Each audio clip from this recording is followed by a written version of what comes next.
have a new NBA champ.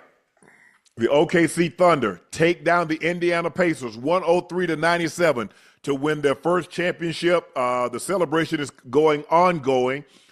Shea is probably going to win the MVP. Great series. It goes 7-game. Tyrese Halliburton goes down late in the first quarter. And, and I think that everybody's going to say had they had Hali, maybe the outcomes would have been different, but we'll never know. The OKC Thunder cap off a great regular season, 68 wins in the regular season, and they take home the championship. 103-91 over the Pacers. 4-3, 7-game series. What an outstanding game. We have a jam-packed show for you tonight. Y'all know me. I am your favorite uncle, Shannon Sharpe. My partner and co-host, Liberty City's own Bingo Ring of Fame honoree, Pro Bowler All-Pro. That's Chad Ochocinco Johnson. The third member of our team, University of Arkansas alum, Arkansas native, born and raised. Here he is, ISO Joe, Hello. Joe Johnson. And joining us to cap off this championship week, y'all know him, University of Charlotte. Finals MVP in 1981 series, 4-2 win over the Houston Rockets. Here he is, ladies and gentlemen, Cedric Cornbread. Man, I really felt it was a great series. Nobody picked Indiana. Indiana deserved so much more credit. But, when you lose your best player, Chad would tell you, you lose your best player that early in the game, you were never able to recover. I don't care what happened, that it was more like it was at the end of the game, that's it was going to happen. My buddy Terrion kept telling me that, no, they're going to lose their best player. They can still win. No, when you lose your best player, it's hard as hell to win. I got to use one of Chad's lines. The goddamn man got hurt. That's what he did. Goddamn man got hurt. Hey, Cornbread. I'm glad you said that, and that speaks to the fact that obviously Joe and I had a bet. I'm not sure if we put any money or we put a wager on it, but honestly, Joe, if you're a real one, the fact that Halliburton got hurt. Let me stay with me, Joe. Real quick. Listen to me. Wait. Don't let me finish, baby. Okay. Come on now. If you're a real one, if you was a real one, the fact that the Pacers were handicapped and Halliburton got hurt, you taking my money knowing that the Pacers were short-handed and competing? Hey, I guess I ain't a real one, Ocho. I need my bread, man. Run that little money, man. Run it. I ain't trying to hear that bread. What are you talking about? What are you talking about? You know what? Joe, what you doing? Hey, let me get through this rundown, guys. Please make sure you hit that subscribe button. Brad, let me get through the read. We got 2 hours, Brad. Please make sure you hit that subscribe button. Please make sure you hit the like button. And guys, go subscribe to the Nightcap podcast feed, wherever you get your podcast from. Thank you for joining us. We really appreciate your support. You've been with us, man, for the last 2 years. You guys rode with Ocho and I thick and thin. Last year, our basketball analyst was Gil. This year is Joe. Hopefully we can get Joe back again. Brad chimed in 3 or 4 times for us, and we greatly appreciate everybody, and we appreciate you tuning in to watch each and every one of these guys. Please make sure you check out Shea by LaPortier. We do have it in stock. Now, if you can't find it in a city or state near you, order it online. We'll ship it directly to your door. The best tasting VSOP cognac on the market. Please drink responsibly and stay safe. Go follow my media company page on all of its platforms, Shay Media, and my clothing company, 84 with 84 being spelled out. That link is pinned in the chat. Supplies are limited, and once they're gone, they are gone. But, all right, so Joe had a big win today. We'll talk about that a little later. But OKC wins its first championship. Now, they do have a championship. They left the Seattle name up in Seattle. They did win a championship. What was that, 79? It was something like that. My man Dennis Johnson was there. So Gus, the Wizard, Jack Sigma, Marvin Webster. Them were some bad boys. But OKC caps off a great regular season. 68 wins in the regular season. And they finish it off the way they were supposed to. They have the MVP of the league in Shai Gilgeous, and they win it 103-91, 4-3, 7-game series. Joe, I'm gonna go to you first. I thought the game turned in the third quarter. 7 turnovers by the Pacers, none by the Thunder. 34-20. If you do a better job of taking care of the basketball, I thought they got out rebound. It was simple stuff. you going around the two break and you let the guy punch the ball out from the back. You get the rebound and then all of a sudden you lose it out of bounds on your own. You can't have careless turnovers like that. As Brad said, when you're undermanned, your best player is down, you need to play a damn near perfect ball game. And the one thing you can't do is turn the ball over. Joe, when you saw this early in the game, Tyrese Halliburton seemed like he had it going early. 3 deep threes, was playing extremely well. But we talked about this. I said, man, we got to be careful with this calf, because the same thing they said about KD. Oh, it's his calf, it's his calf. And you saw him went to make that certain burst, and then all of a sudden you could see it when they showed slow motion in the replay. You see that thing roll up. And it's very, very unfortunate. He's probably going to be gone until the 2026 season because it happened so late. He's not coming back. But OKC, Joe, they were the best team from start to finish, and they finished. Yeah, they did. It was. Hey, look, it's been a great series, man. First off, we got to give a Pacers credit. I'm talking about throughout the whole postseason. Ocho, Red, they've been obviously resilient. They've been counted out and still been kicking and finding ways to win ball games. I felt it was going to be tough for them to win this game when Halliburton went out, but I thought he came out aggressive. And, Indiana came out like they knew what time it was. I thought him and Siakam was pretty aggressive. They were making shots, and it was a teeter-totter game early. And like you said, in that third quarter, the separation was they beat them 32-10 off points off turnovers. OKC had 32 points off their turnovers. And I think that was the biggest difference of the game. But give OKC a lot of credit. They did what they had to do. They closed them out on their home court. Man, it was a great series, fellas. A great series. Joe, I can't believe you didn't give glory to God when you were about saying all that. That's how you always thought that. Are you glory to God after you but you didn't even go there. I think it was a tremendous series. It was a series I think Carlisle coached his ass off. Man. TJ McConnell was what Joe would say. Joe, he was a water bug. And I know I could hear you. I know you in your house. Get his ass. Somebody his little ass. I know that's what happened. Ocho, when games go like this, to me, it's almost scripted at the end. OKC had nothing. I mean, I look at Indiana had nothing to lose. They had nothing to lose. I think that's why they played early. They played well early. But you could see the bubble, all the air just go out the bubble when it happened, and the injury.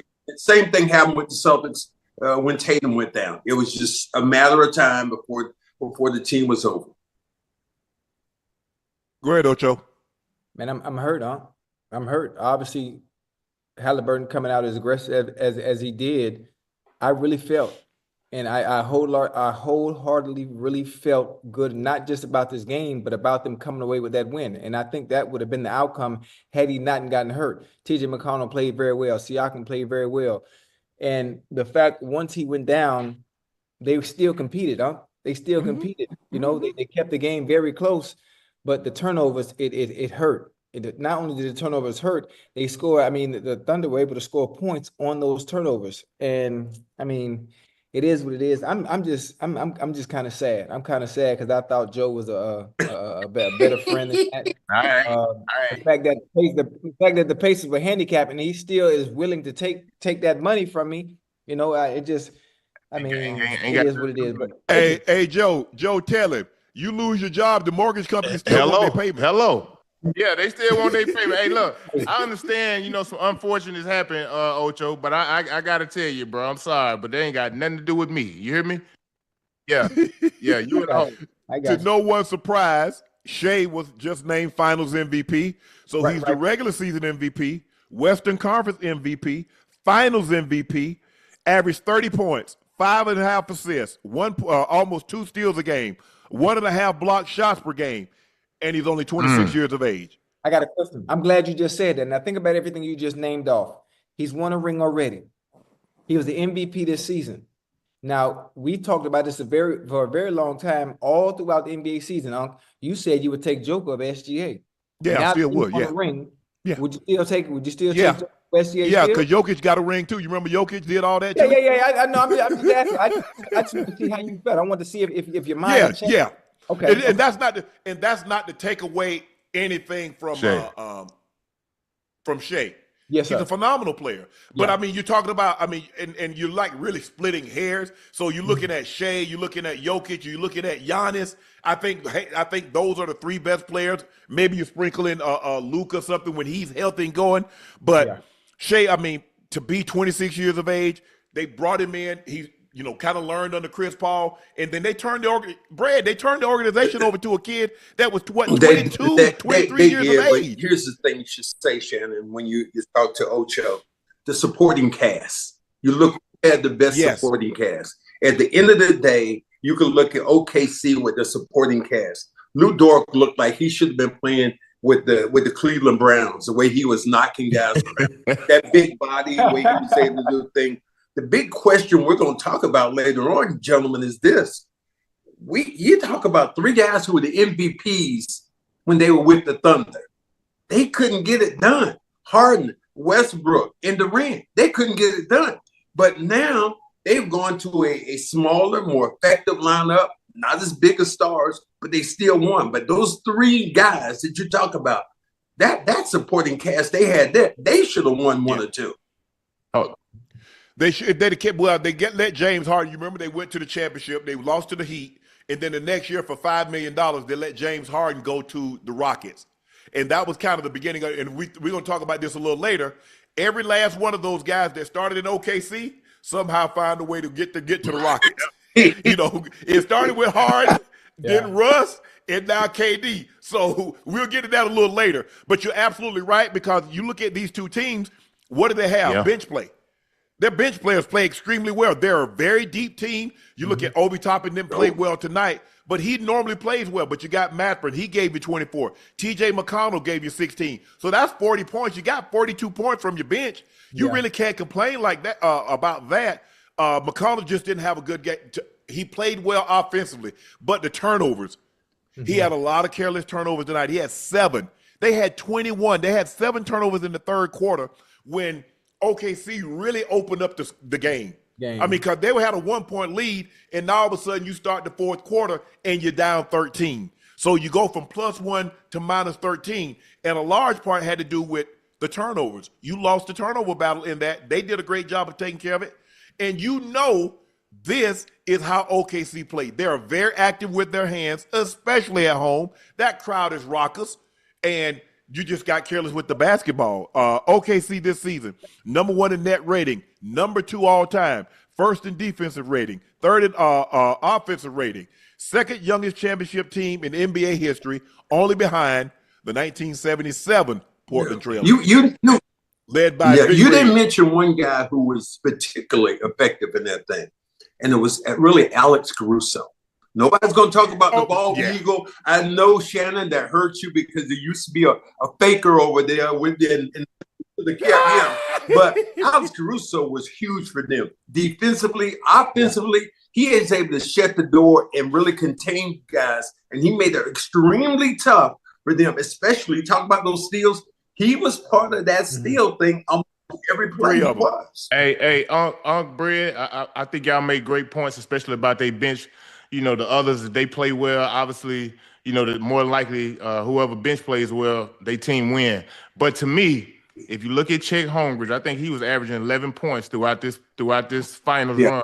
Tonight he had 18 points, 8 rebounds, 5 blocks, and he was 6 for 8 from the field. Very efficient. So probably his best game of the finals. Yep, I agree. He plays well, plus Shea, and you got Williams playing well, it's hard to beat them. They just hadn't got consistent play from Chet Holmgren. You know what I mean? So if he give them 5 blocks, he giving you 18 to 22 points a night, and I think that's his next ceiling, to where he can be consistent on a night-to-night basis with these guys. That's what's gonna make him a dynasty and make him hard to beat. But think about this. Dynasty? Did we say Indiana? You say dynasty? Yeah. Okay, Joe. Nah, hey, hold on. Hey, before you go, Cornbread, I mean, Joe, listen, you talk about dynasty, right? Now, after a team, the one way to have a dynasty, right, is to be able to keep your core group of guys together. Now, they just won a championship. Now, what happens when you have players that deserve and want to get paid that don't want to stay there because they know Shea's getting ready to get paid? So players are gonna leave. So how you gonna say dynasty when I everything's don't change? get that feeling from OKC and those guys. They look nice, close-knit group.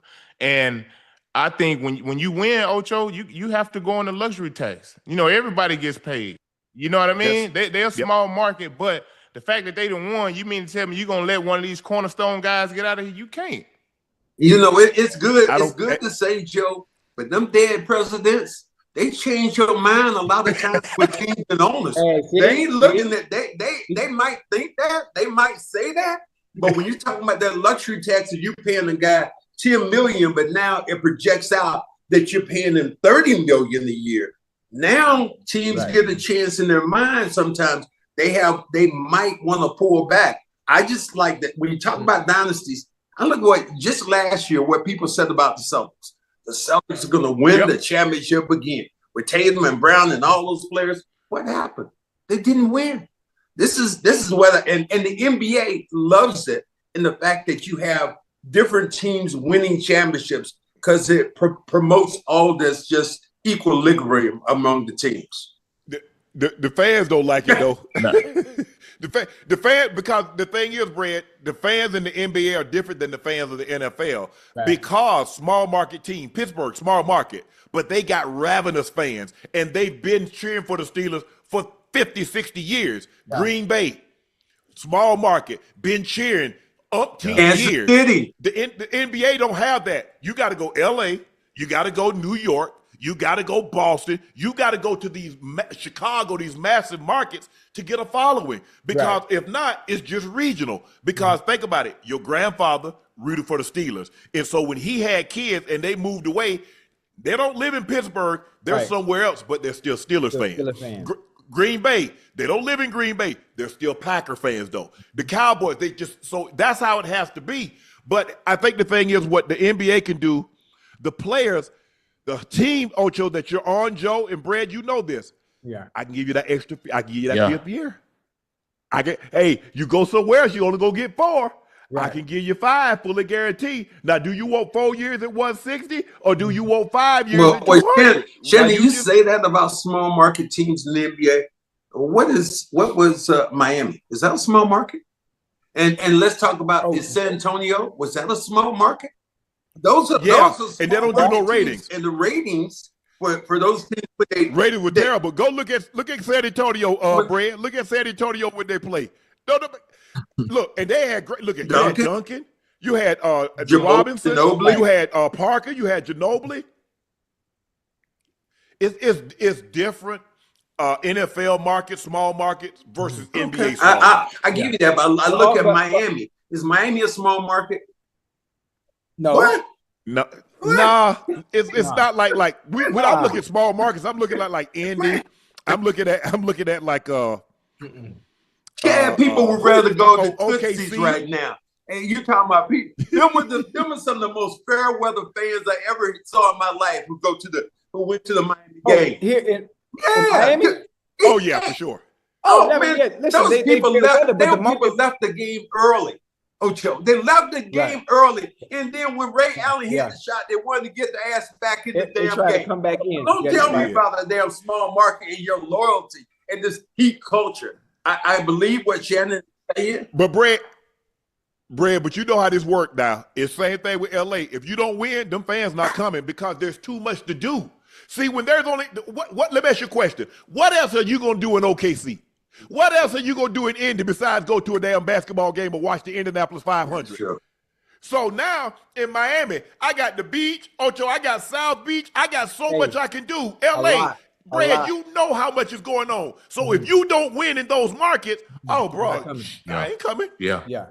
You mean, listen, the only people that will go, we talk about hardcore fans that when you win or losing, that they will die and ride by you whether you win or losing. But when it comes to Miami or with any of the big market teams, the New York, LA's, the Miami's, maybe Houston, Chicago, Chicago, another one. And the fans ain't coming. They're not sitting through that. They're not spending their hard-earned money, especially in this goddamn economy. You mean to tell you the economy messed up and we losing?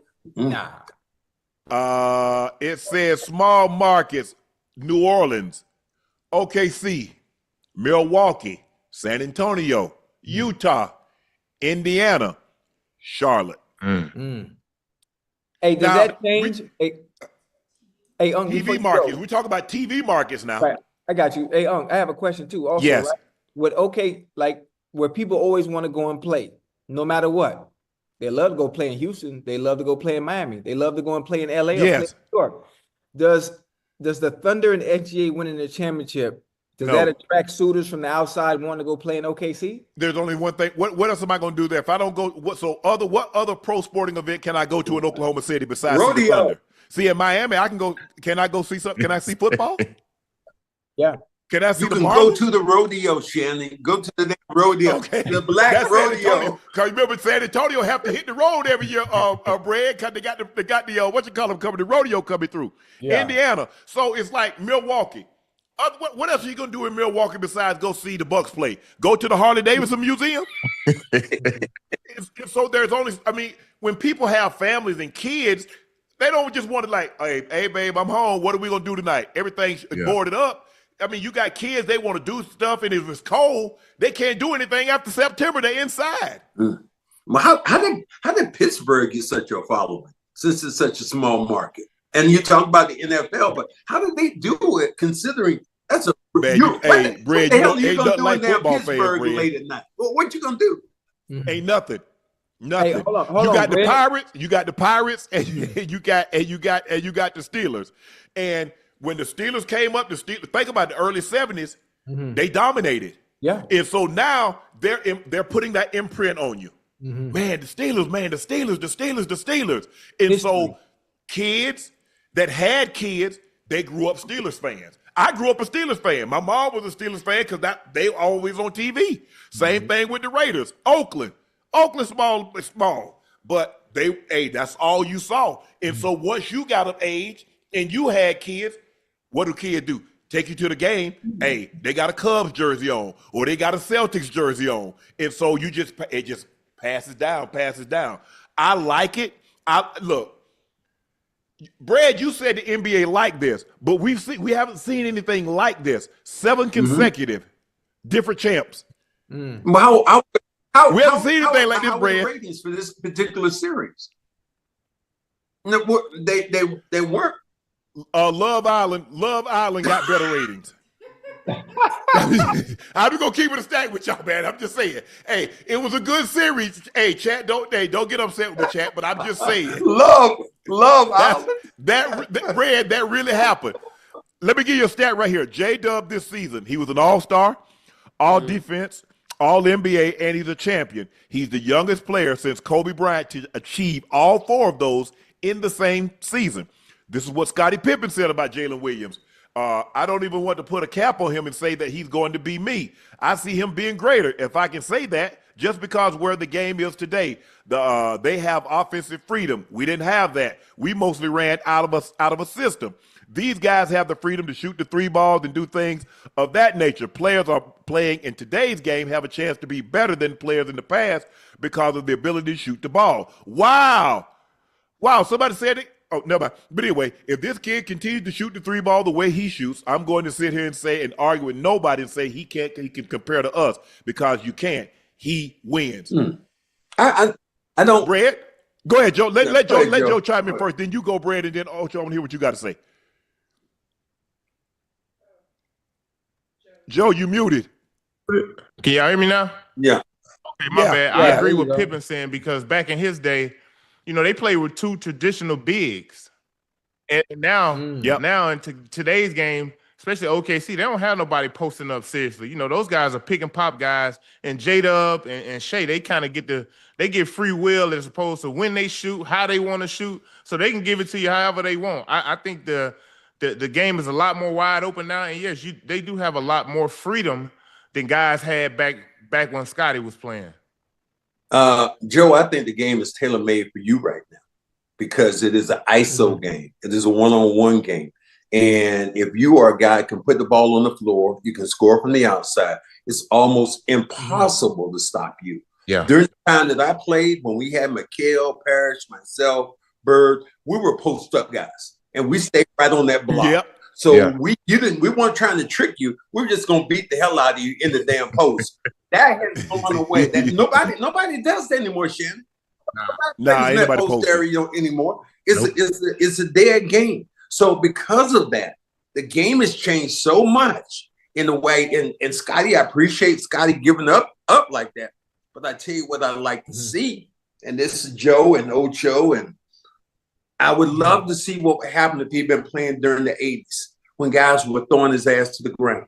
Now it wasn't all this he getting you up in the air, faking you, doing all this stuff. Do you know how Detroit played like that? Detroit used to play 2 fouls. One guy would hit you, and once that gave the other guy free. Yeah, you know it, Joe. That gave the other guy freedom to knock the hell out of him. Yeah. So it would take another special guy. And I'm not taking away from what Shake does. I'm really not. But I'd like to see what he do with hand checking, Joe, the era you played in. Yeah. I'd like to see what he would do right now when it came to hard foul. Then you see some of these fouls they call today. The guy said flagrant foul when the guy brushed him and hit him. And during my particular era, they would have laughed at your ass. Like, wait a minute, no, blood, you ain't bleeding when your eyes ain't out. Ocho, if you ain't missing a tooth or nothing, you won't bleed from the nose. Right. They won't call on that. So I would love to know how Shea, I'm not taking away anything from him, no hatred at all, but I'd love to see how he played during a physical game the way it was played during that time. Hey, right. I like what Pippen said, Joe and Bread. I like what he said, but the funny thing about it is there are certain players, regardless of era, based on skill set and DNA and what they bring to the table in that specific era, where regardless of what era you put certain individuals in, they're going to succeed, regardless of how the game played, whether it's in the 80s, whether it's in the 90s, whether it's in the 2000s, or whether it's now. A player like SGA, he will thrive. He will still thrive and just adapt to the circumstance and the environment and the style of play in which they played if he was in the 80s or in the 90s when they were a lot more physical. The same thing goes for Pippen. It's hard to compare eras, Unc. You really can't do it. You can't compare era, Unc, when you play football. The rule changes. The rule change. Exactly. The rule changes, obviously. You think about the game of basketball, right? Everything is ISO now. Back then, the Jordan era, the Pippen era, they played with two bigs. Back in your day, goddamn, look at the yards you got. You got a goddamn Jack, you got a bust in the Hall of Fame and goddamn Ken, right? And you played during the running game era. Yep. Imagine if you play right now, you in your prime, and they throwing the ball 20 million times every goddamn game. You laughing, Shannon, you're laughing like you about to get them paid or something right now. Hey, I see them guys making tight ends making $17, $18 million a year. I do see that. Hey, I mean, just goes to show you just how well the Thunder play defense. Indiana shot the ball better from the field, better from the three-point line, better from the free throw line, and they out-rebounded them. But they had one glaring stat. They tripled them up in turnovers, 21-7. That is the difference in the ball. Turnovers will kill you in any game you play. And I don't care what sport it is. You play football, you turn that ball over. You play basketball, you turn it over, and it's going to be a recipe for you to lose because those are wasted opportunities. A lot of people laughed when they talked about the Celtics shooting the threes. And I talked to Joe Mazzulla about this. He said, Max, I'd rather for him to shoot the three than turn the damn ball over because therefore you wouldn't get a shot opportunity. And I was like, damn, that does make sense, though. At least you shoot it. You get an opportunity to go in. But when you turn the ball over in a live situation, your defense is lopsided going back the other way, and it just kills you. And you can see it hurt Indiana all day long. T.J. McCollum, who's a smart player, Joe, they surprised me when he crossed the court that time at half court, and he got double. And he punched the ball out. Yeah, I know they're playing exactly what you're talking about. Yeah, but you're smarter than that. You ain't as a point guard, you ain't supposed to cross that line. He kept getting pinned on the sideline. He kept getting pinned in the corner. He's only so tall, so when they come with a double team, he's not getting out of that because he can't. Hey, look, you had to know that he was gonna make some mistake, guys. They asked an awful lot of him, when he went down. So he ain't accustomed to play. Since the first quarter, Tyrese went down the first quarter, and now TJ had to step in and be the guy. Against the starters. He ain't going against their backups now. Now he's going against J-Dub. He's going against Dort. He's he's in there with the trees with Chet. So it's you're asking him to be TJ, but I need more of that from you, and I need you to give it to me against their ones. Joe, let me ask you this, Joe. What happened to some of them players you used to play with when you were playing on your team, and they be talking all that shit, and then they get in the game. It'd be a real game. You go, man, what happened? Hey, listen. Well, that damn pressure's too much for you. Hey, look, Bread, Ocho, let me tell y'all something. When I was in college, man, I'm telling you, when I first got to campus, I wanted to play in the hype. That's where everybody used to play at. And I had dudes on my team, bro, who averaged 2 points, 3 points a game, who in the hype looking like Jordan. You hear me? But once that popcorn go to popping and them lights come on, I'm like, damn, what happened? Yeah, it ain't the same no more. It ain't the same. When them lights come on, that popcorn go to popping. Ocho said the right thing. It's DNA based. It is for some people, and it's showing for some other people. Because when them damn big lights come on, and they damn put a little bit more butter on the damn popcorn, some of these people gonna fold like a damn cheap chair. That's what they're gonna do. Yeah. It's funny that y'all say that because my freshman, we had a guy, they were roommates. And one of the guys was a starter wide receiver. His roommate go tell the coach, he's like, Coach, if you gave me some run, I can catch just as good as my roommate. I can catch just as good as this guy. Sure enough, coach put him in the game, dropped everything he threw him. Coach, after the game, he say, son, you came to my office and tell me you better than Barney. We put you in the game. Now, he put him on blast. Your roommate, I'm better than him. You done told the coach I'm better than my roommate. Yeah. He put you in the game. You lay an egg, and then the coach called you out in front of everybody, and your roommate sitting there looking at you like you should call him out. He should call him out. You go all that talking, all that damn noise. Ocho, you've seen enough of that. All them damn guys backing you up. We used to tell guys in practice sometimes, what the hell you fouling me like that? You ain't getting the damn game. You ain't gonna be playing. Yeah. Hey, listen, I don't think people understand how difficult it is, huh? It's one thing to be playing on the park, it's one thing to be having fun recreational with your friends, but I'm talking about at the highest level, Bread, Joe, and I'm talking about at the highest level when them lights turn on, especially if you're a talker. You was a talker. Joe, if you're a talker and you gotta back it up. You gotta back it up now. You know, I don't think people understand how much pressure that is. And obviously when you see the finished product on a Sunday, you be like, well, damn, they make it look easy. But what you don't get to see is all the work these motherfuckers got to put in before time to execute it on Sunday. It just look easy. But exactly. But you know, but out of the four of us right now on air, three of us I know talked a lot of shit. I know Shannon did, Ocho, I know you did, and I know I did. But Joe didn't say nothing. Joe just played. He played the game and gave you his ass. That's what he's gonna do. But I got to let you know I'm yeah. Hey, let your work speak for itself. No, I will let my work speak, and I will speak. My work can't talk, but I can. I'm tearing your ass up tonight, bro. Hey, that work. Hey, hold up, Unc. That work can say volumes now. Not as loud as I can. Oh yeah. That's terrible. You gonna be in the waiver wire line tomorrow. I got one for you, Shannon. This was my best story. I was playing against the Lakers, and we had some of them guys over there, Larry Spriggs, and some of these guys really hadn't played that much, and they were screaming and yelling at me, and I was taking the ball out. So I was about to get the ball from the referee, and I said, "Hold up a minute." He said, "Hold up." He said, "What do you want?" I said, "Pat Riley was standing beside me." I said, "Pat, put one of them motherfuckers in down there." Pat Riley turns around going, "Hey, you go in the game." This guy comes in the game to guard me. I score about 10 quick points. And going out the game, I said, "Next time you'll sit your ass down and be quiet." I love Pat Riley for that. I loved it. I said, "Thank you, Pat. I appreciate it."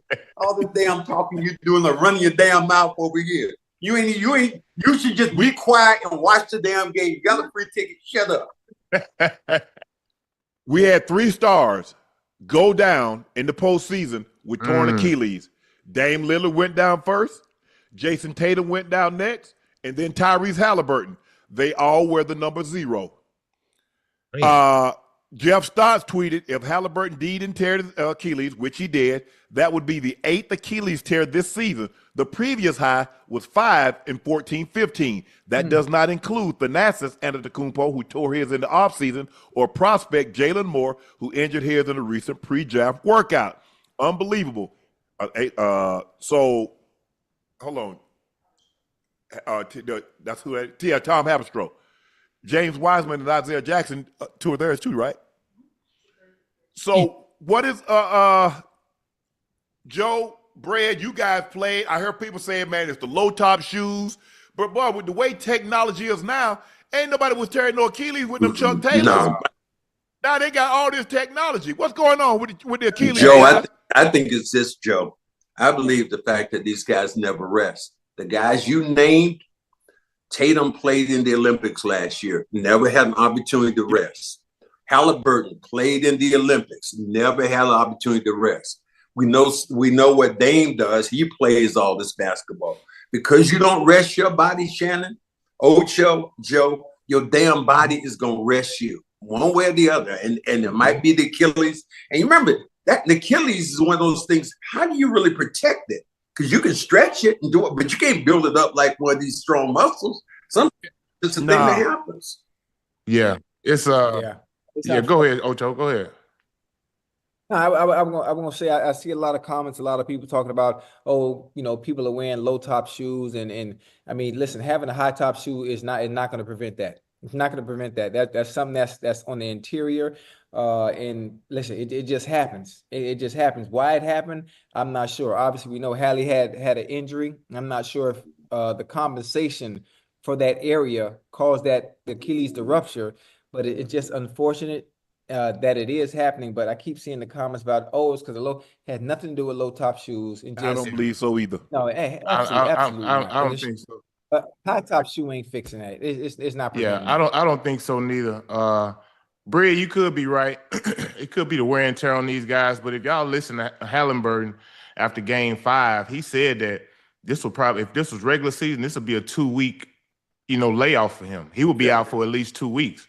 Yeah. And the fact that you can't get that, and you can't get that kind of rest when you have those calf injuries, man, I hate to say it, but this is the next thing that comes from it. When you look at all the guys from, Durant, whether it was Dame, they all had these calf injuries, and you playing in the postseason, you want to try to be there for your team and give them everything you got, and honestly, it just becomes too much. It just becomes too much because the game is idled at such a high level. Yeah. Playing in the finals, like, bro, like you ain't gonna get no rest on that, like, because we gonna test it every play down court, every play offensively. He trying to get to the rack, he trying to make a play. You got to push off on that. So I just think it was unfortunate for him, man. I hate it for him too, man. But who's gonna make that call though? Who's gonna make that call for you to sit down? Because it's not gonna be the player, because your teammate, because we know, and it's not gonna be the coach either, because I'm trying to win. Your teammates are looking at you, halfway, like, yo, man, wrap that shit up. We got to go. We got to go. So I don't know how you prevent that when it gets down to players and what they're able to do. A lot of times you said during the regular season, Joe, what would have happened? Only thing I think can happen is if you have an independent doctor that has to look at players when they have their injury. That's the only way you can sit them out and protect them, because you can't protect the player from himself in those situations, because he's going to want to go. He's going to want to go. Let me ask you a question, Brad. Who playing for that independence? Because if the team paying for it, it ain't independent. Wow. If you paying for it, they keep saying, oh, it's independent. Somebody got to pay, because he ain't doing doctors don't do pro bono work unless there are doctors or borders. They got a service. But other than that. Did that with the Bill Walton trade that happened with me and Bill Walton.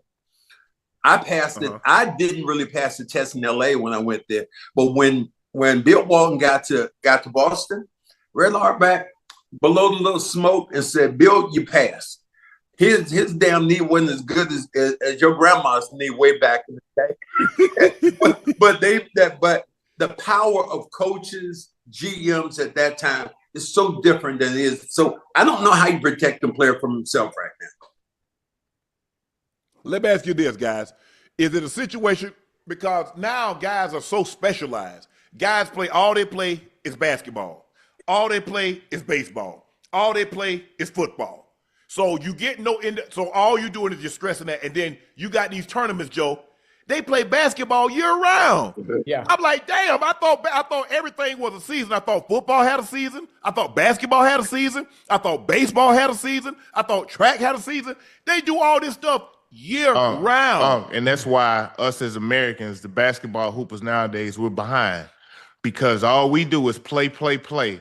And the guys overseas, they teaching the game. They teaching these dudes the game at a young age versus just throwing them out there. Now, man, listen, we in a whole totally different era to where now Ocho, Bread. Yeah. Hey, look, if I want y'all to play on me, okay, look, I got $100 grand for y'all this summer, man. I need y'all to come play with me. That's all these people care about. They ain't trying to develop. They ain't developing these kids and teaching them really how to play the game. So therefore, as they get to the next level, whether it's college or pro, you know, a lot of them be lost, and you don't really hear about them no more because it takes time. Because when you get to a team and you're not the man, and you have to learn how to play, and you have to learn how to start in a role, and you ain't never had to do that, oh man, you lost in the sauce. Wow. Yeah. That's about as true as it gets. I hadn't thought about it, but over in Europe, the skill set that they teach early with the 3 points and the Euro step and all this, they have that down before they get here. Our players utilize one thing. It was dunking and the foot speed. That's it. And you can't utilize that the whole time. You have to push down the back burner. So I think you are 1,000% correct when it comes to, but it's AAU basketball. That's what's killed a lot of that. Damn kid going. I ain't never seen a damn kid in the damn 6th grade go to the damn California or North Carolina play some damn basketball. I couldn't.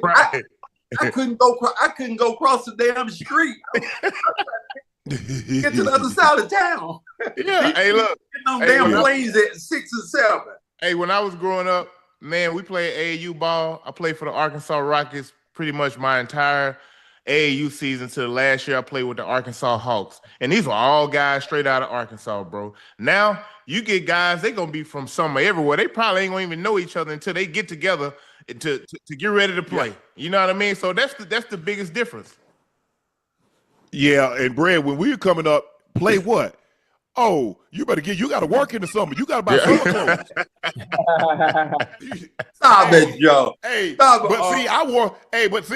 we were so poor, I wore summer clothes year round. Some of my brothers, some of my cousins, some of my uncles. Hey, hold on, hold on. We were working too, man. We when I was young playing for AAU, man, we threw so many swim parties, car washes, ticket raffles. Man, we did everything to raise. Okay, yeah. Hey, to raise that spaghetti money, dinners, you got to sell the spaghetti dinners too, Joe. Wait a minute, let me hold on. You and Ocho and Joe. I know you guys have you have a Sunday suit now. Don't tell me that. Oh everybody had a Sunday suit. And the pants and some suit that we could go to church in on Sunday. So we did have something special. That wasn't hand me down because we waited for one thing. When they had damn Easter, everybody was at damn church.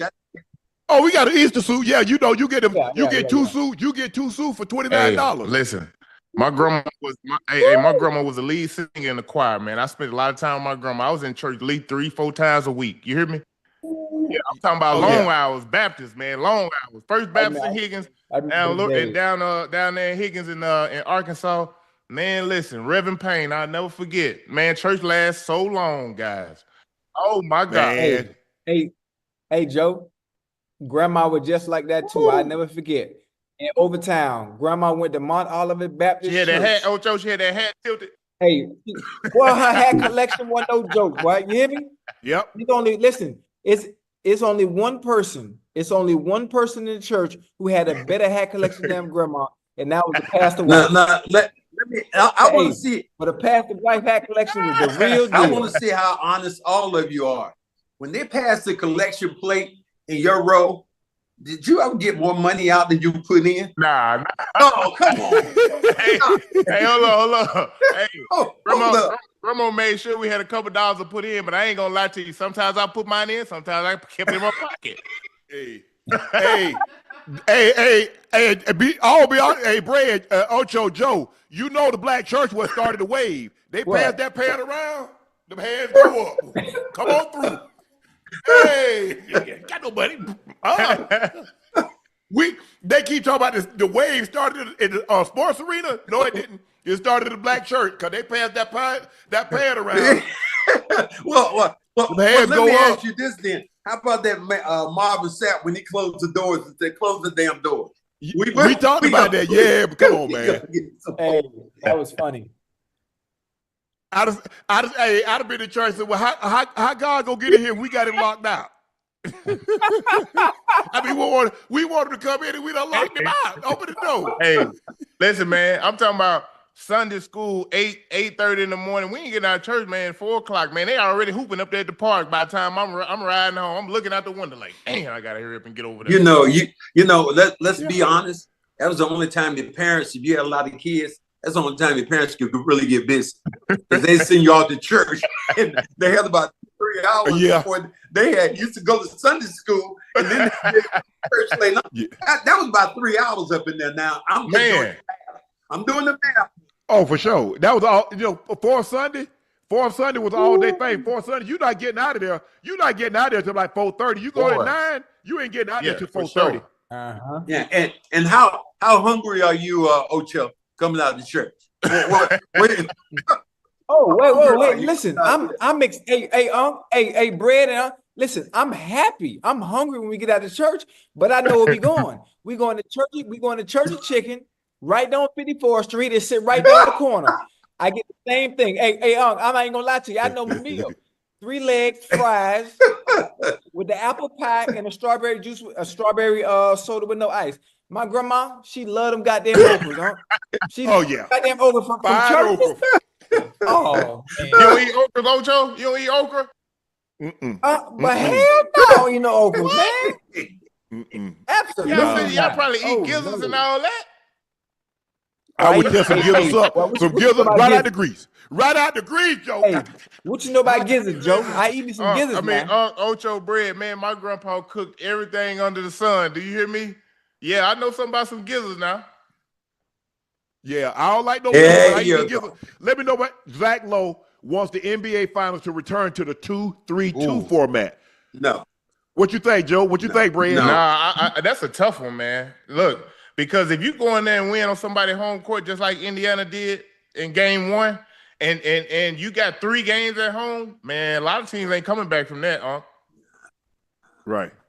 They did that because they used to fly commercial. So they want to make sure it was not everybody got their own private plane. So you get 2 games, you just stay there, in the city, blah, blah, blah. And then when you pack it up, you come on back. But now with everybody got their own flight, Brad and Joe, why does he want that? That doesn't make no sense to me. Because if you want all these games, you put yourself on the line, you put yourself in a position where you want those first 2 games at home. Yeah, next 2 at the other places home, and then it's back and forth. I'm not feeling that. I'm not, because as you said, during the 80s, it was hard because we had to fly commercial. We had to go from LA to Boston playing the Lakers at that time. I remember Jack Nicholson being in first class with us, and we just kind of hanging out, had a good time. But them flights were difficult, man. They were, Joe. They didn't want to give you no damn food. I mean, you're sitting up there. And on top of that, you have people damn smoking cigarettes right beside you. So don't Shannon, you don't know nothing about that. You won't. No. But I've heard that you guys, that regular people, we was regular people on your flight. Yes, sit beside you. Sit right beside you. Yeah. Hey, look. And asking you, yes. Yeah, because we were coming through the airport. We'll come to the airport with no security. Here was security right here. These things right here. They were your security. You run up on somebody out there. But there was no security, none of all this other stuff, no being protected by the NBA. No, it was a different league then. And you had to protect yourself. You had to be more of an adult. You had to really focus on what you did, because I'm telling you what, the 80s, the women in the 80s, they were predators, man. I'm sorry. I'm sorry. What's the word? I'm sorry. My bad. Be good. We had breaking news today. Kevin Durant has been traded to the Rockets. The Suns traded KD to the Rockets for Jalen Green, Dylan Brooks, the number 10 pick in the 2025 draft, 5 second-round picks. KD was at Fanatics Fest when someone captured the moment when KD and his agent, Rich Kleiman, found out. Let's take a look at this video, guys.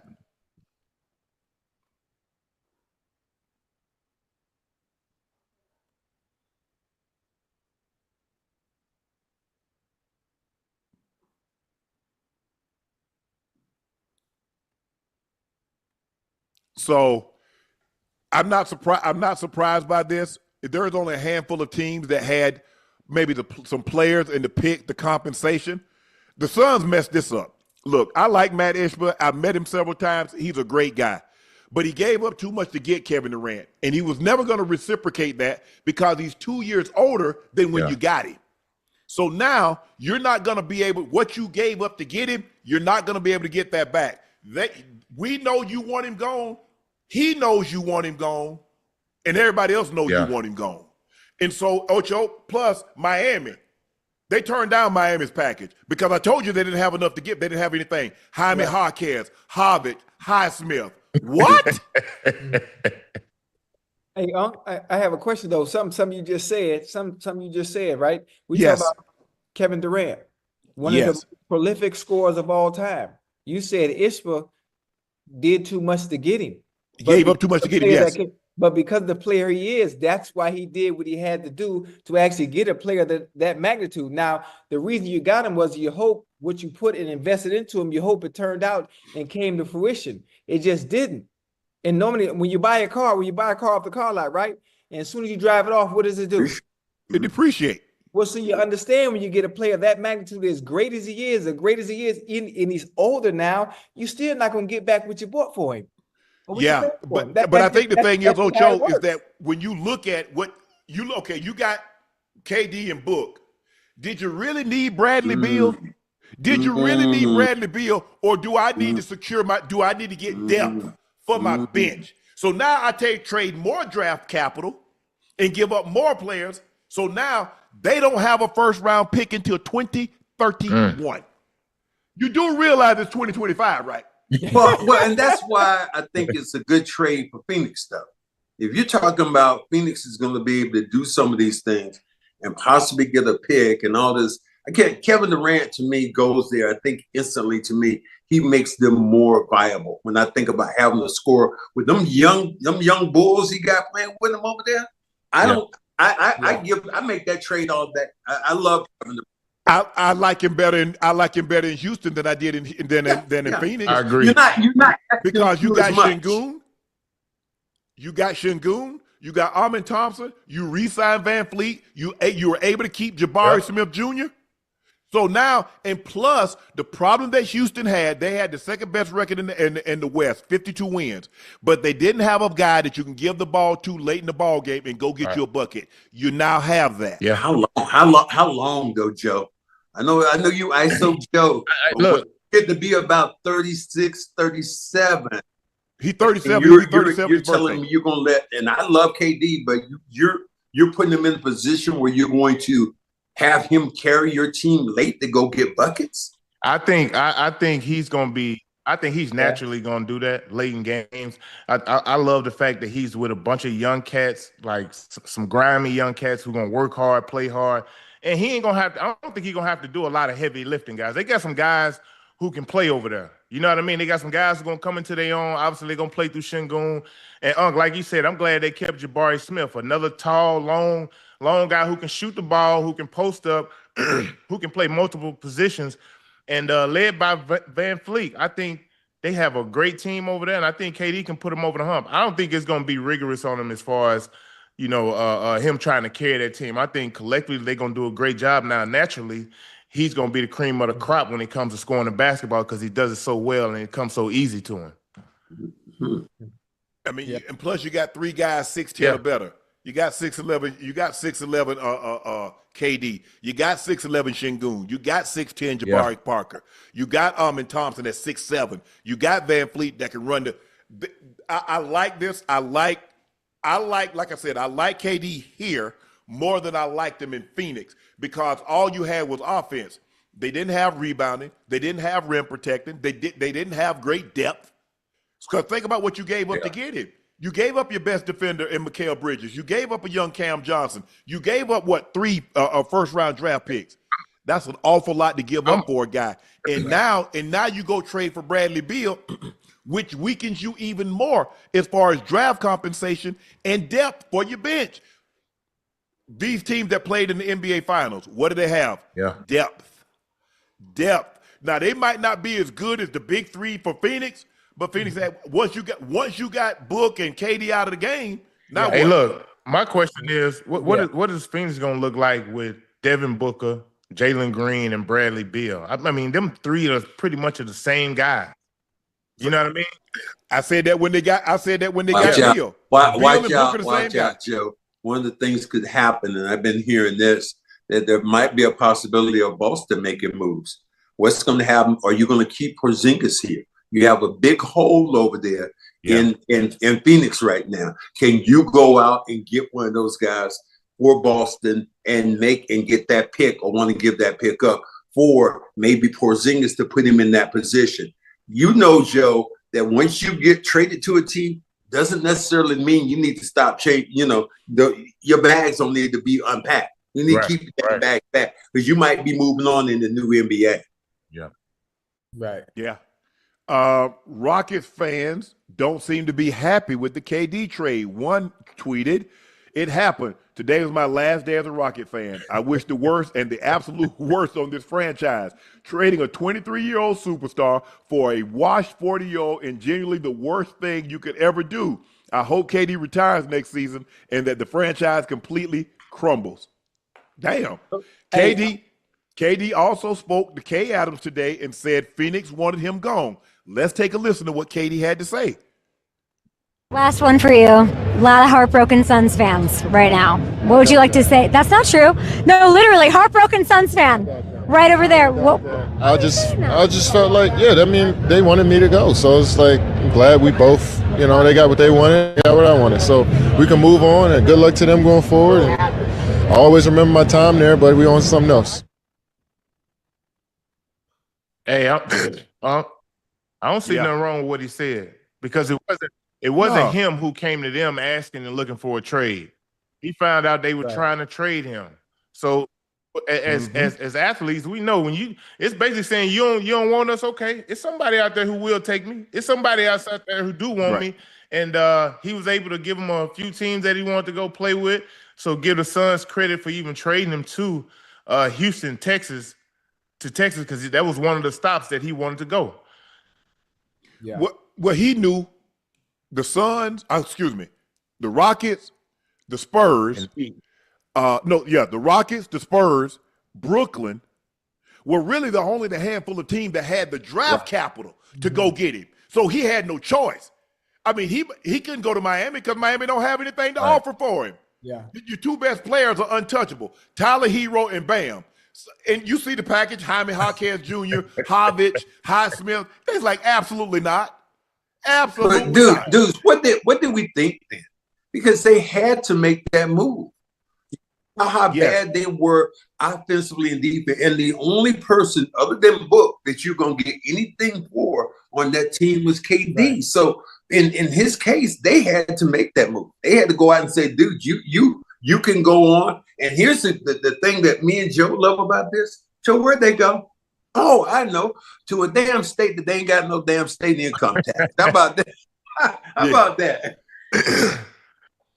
There was a back and forth. Boogie Cousins a few days ago regarding the report the Suns had multiple fistfights in the locker room. Kevin Durant says, I have to contest this 94-footer. This some bull jive to throw on us. Yeah. We were trash this year, ha, ha, ha. But we never got close to this, never. The Phoenix Suns reportedly had multiple fistfights in the locker room per Boogie Cousins. Boogie says, the source was one of your teammates, killer. I ain't referring to you. Save that ish for the other homies.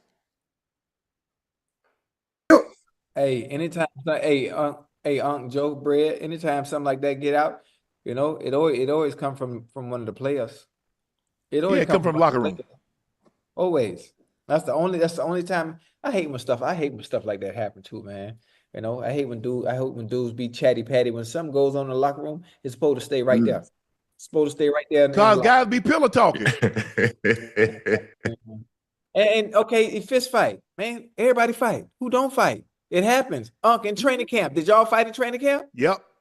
I mean, it happens all the time. Whatever happened in the locker room, it stayed in the locker room. If they didn't capture, no, it doesn't. No, it doesn't, Shannon. It doesn't stay.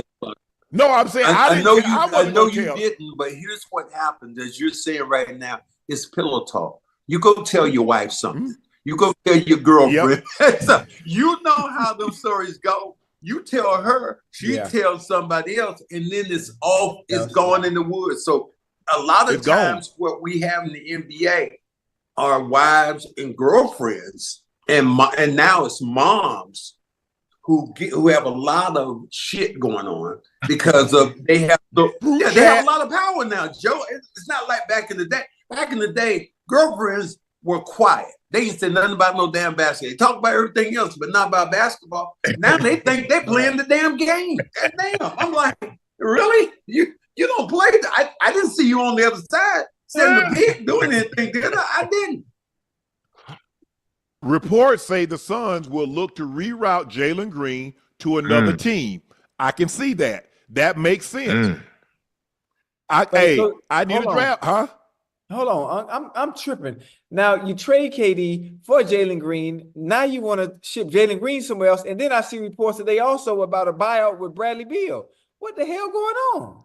Cause Ocho, Bradley Beal and LeBron are one of the two players that have no trade. They have no trade. So you can't move Bradley Beal where he doesn't want to go.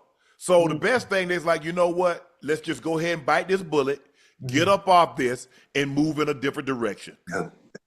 So how would Bradley Beal look down here in Miami since he is a prolific scorer? He is a scorer. He's going to get 80-90% of his money. He can look good wherever he chooses to go. Come on, hey. Let me check. Man, instead of trying to get people in Miami.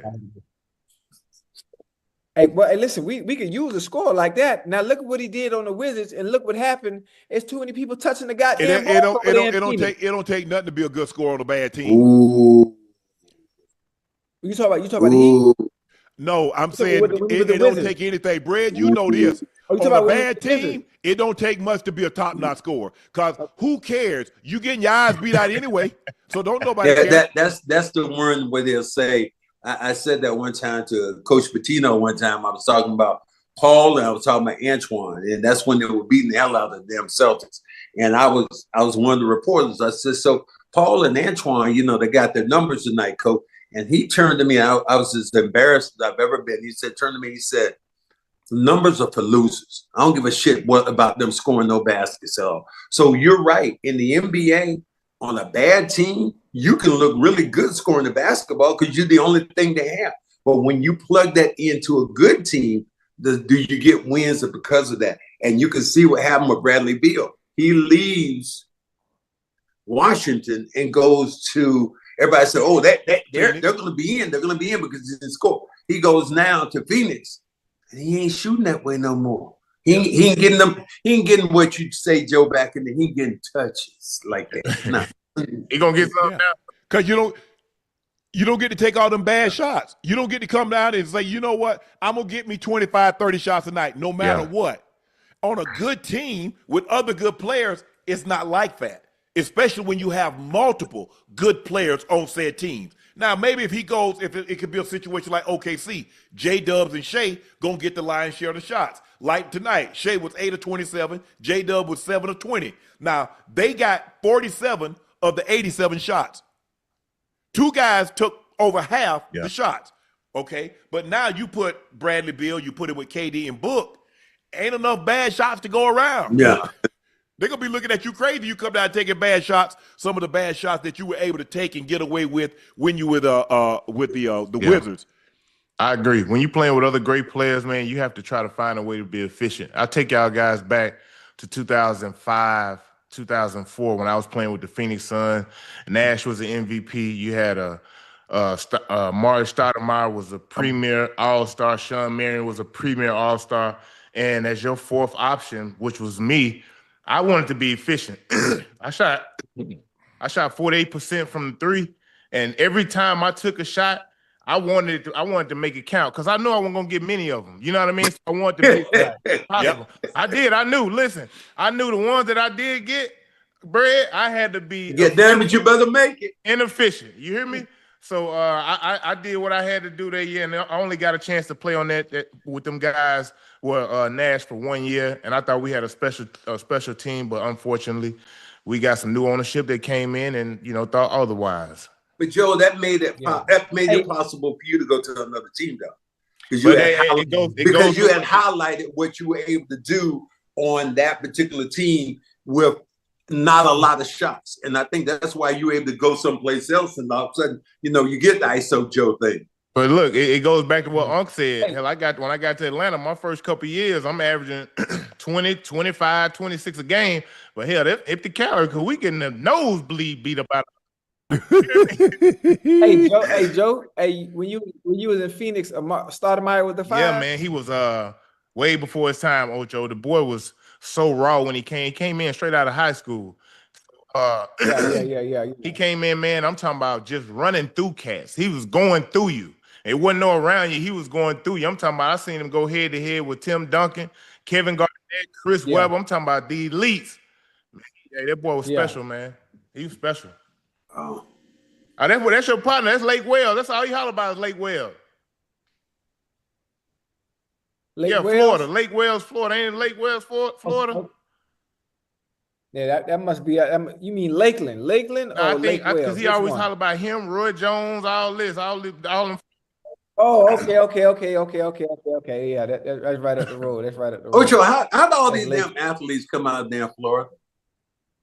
Oh, it's the water, baby. It ain't nothing but the water. You know, listen, we produce them different down here. We produce them different down weather. here. The weather. Look at the best athletes. They come out of what? Warm weather, California, Texas, Florida, Georgia, Louisiana. Look, I mean, because you got like ideal climate, and you know us, we like warm weather. We don't like the cold. Yeah, I like. We like warm weather, and for the most part, you can do a lot of things a lot longer. Yes. So you get warm weather a lot longer, and you don't get those those long winters and short summers. You get long summers. Yeah. But if you go back, look at basketball. Let's just take basketball, especially football. It ain't even close. All the football players from the outside, California, Texas, Louisiana, Georgia, Florida, right, South Carolina, stuff like that. But I think that's what it has to do. It has to do with, if you go back and look at it, look at where most of the athletes come from. Damn, I was from North Carolina. I'm sorry. Come on.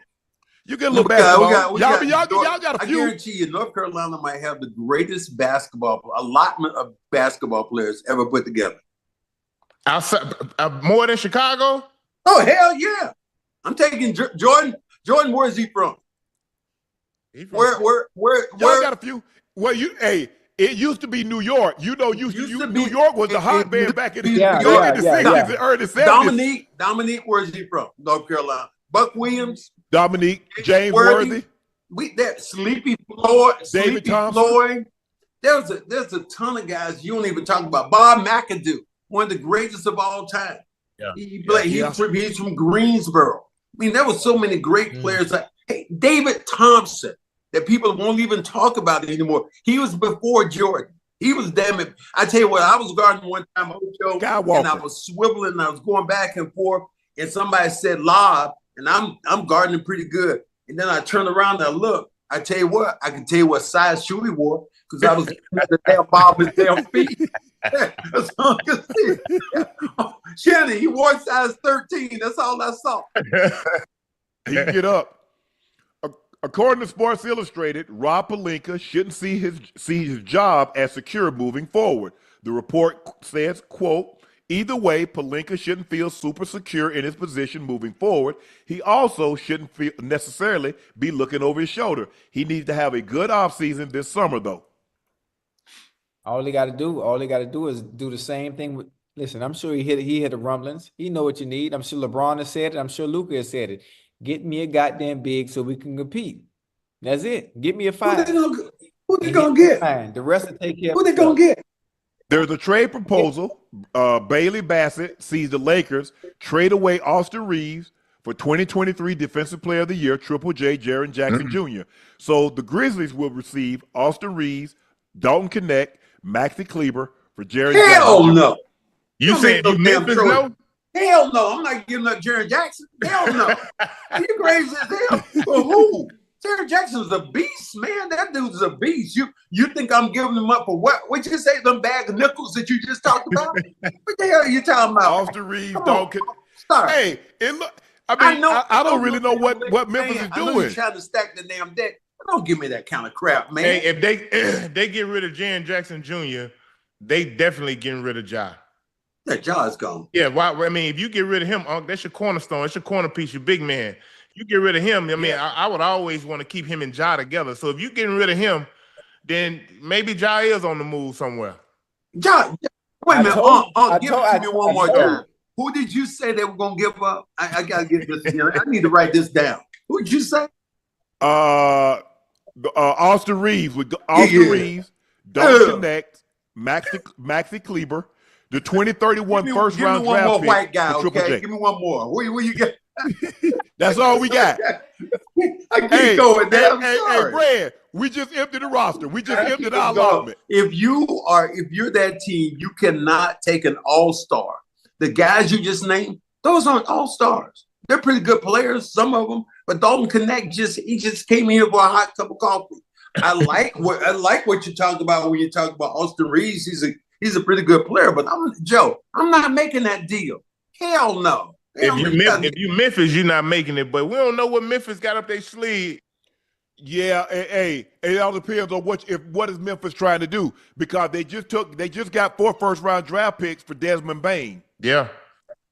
So are they looking to go back? Are they looking to rebuild, start this thing all over again? Are you trying to say this is another Paul Gasol? Is that what you're trying to say? Memphis is making another Laker? I know you smile.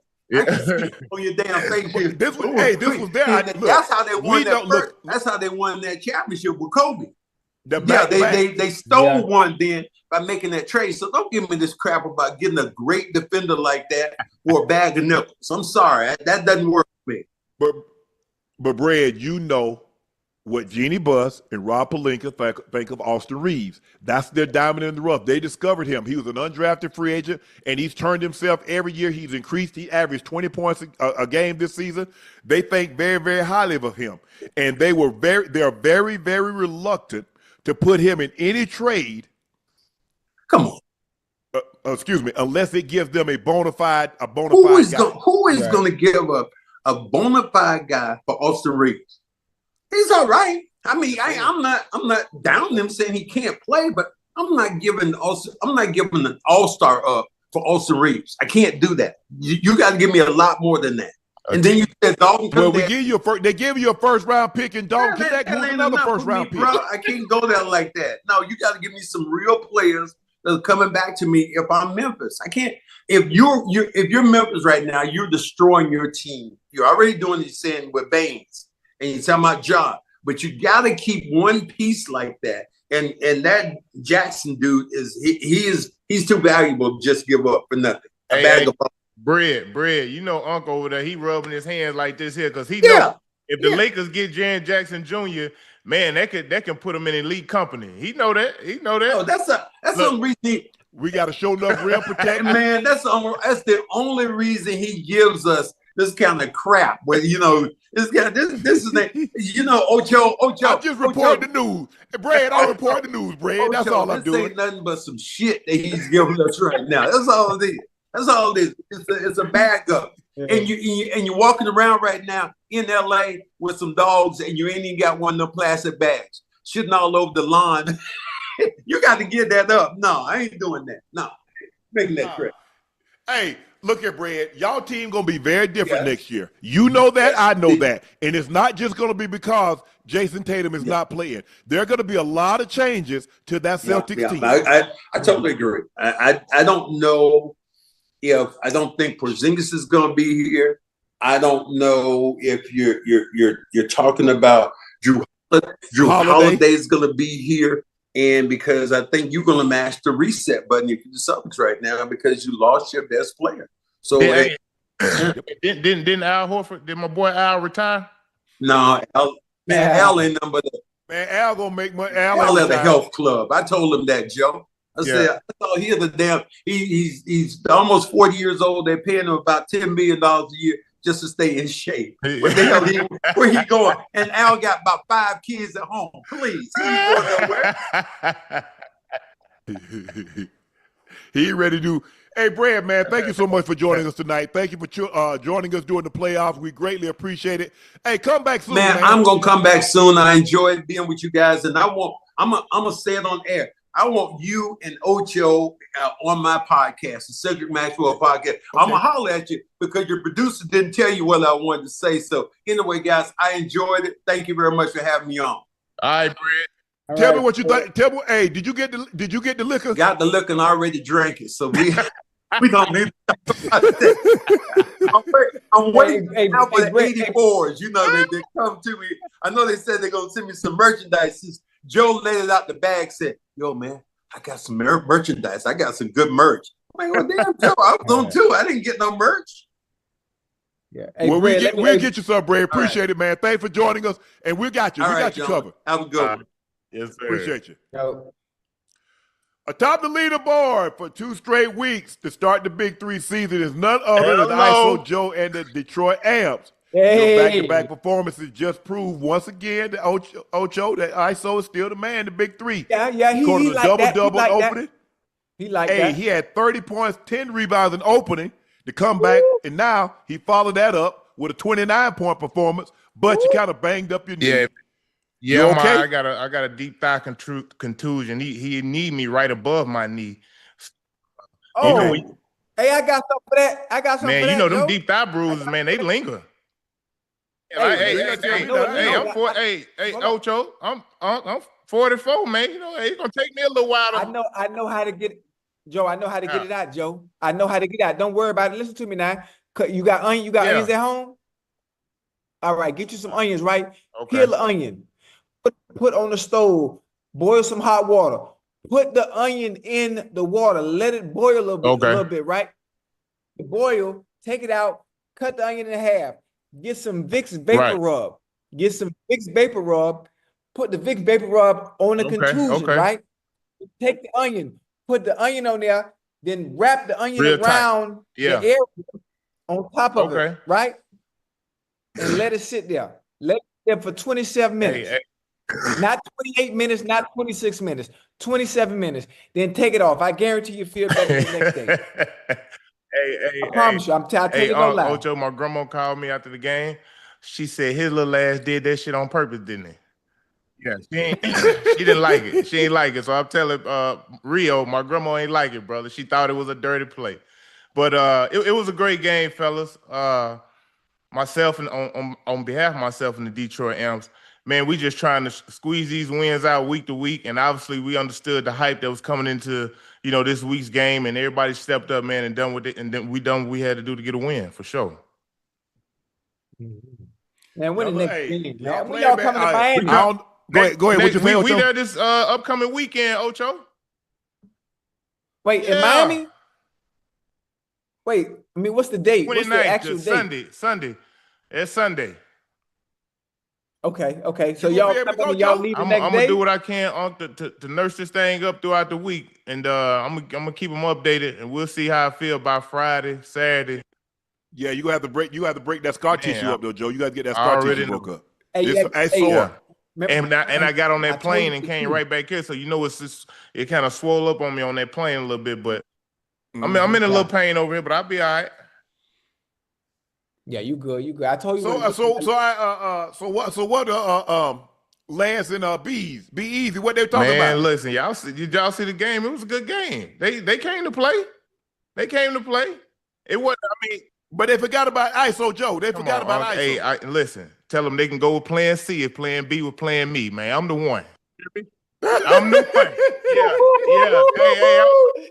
Talk that talk. Yeah, I'm just letting you know, man. Y'all know what's going on around here. Stop playing. Talk that talk, man. Stop playing, man. Yeah, he was. Joe said, "Hey, they must have forgot." Hey, sometimes, what do you say? Sometimes you got to pop out and show them. Ocho blessed us with some more workout content. Take a look at this, Joe. Oh, that boy throwing that weight around. He making love to that weight, ain't he? Hey, I touched my chest, right? And look how slow and controlled. Now, I know you're going to say, oh, he's spotting, he helping you out. Look how slow, though, Nice and slow so I can feel everything. That boy ain't playing. Hey, Joe, the spotter getting some great shoulder work. He gets some great shrugs in. What you talking about, The guy can't touch the bar. I know that, listen to me. But a 315 heavy now. Come on, man. That's what it's supposed to be. Hold on, listen to me. Stay with me real quick. Now I know nobody's supposed to touch the ball, but I'm purposely going slow so you can see I'm controlling it, and it's really me. You're supposed to go slow. I know that. Hey, but get on my level. What? That 315 ain't nothing to you, huh? No. Of course, but look how big he is. Look at me. You say we the same size. I am now. See. You know, I'm by 230. I'm gonna be in the gym tomorrow though. I think you and Jim Jones should have a bench off. No. Listen, hey, hold on. Hey, listen, don't do it like that. Listen, I'm in a class of my own when it comes to working out, when it comes to all that, you know. You're not stronger than me. I'm just trying to show you I'm almost where I need to be to compete with you. No, you're not. All right. But I like the fact that you're in the gym, you working out. I mean, bro, you don't do no leg press, you don't do no hamstring curls, no leg extensions. Oh yeah. Oh boy, you see my legs. Hold on, let me show you. That boy walking around here looking like a waltz, swole. Hey, no. He looking like a brown hornet.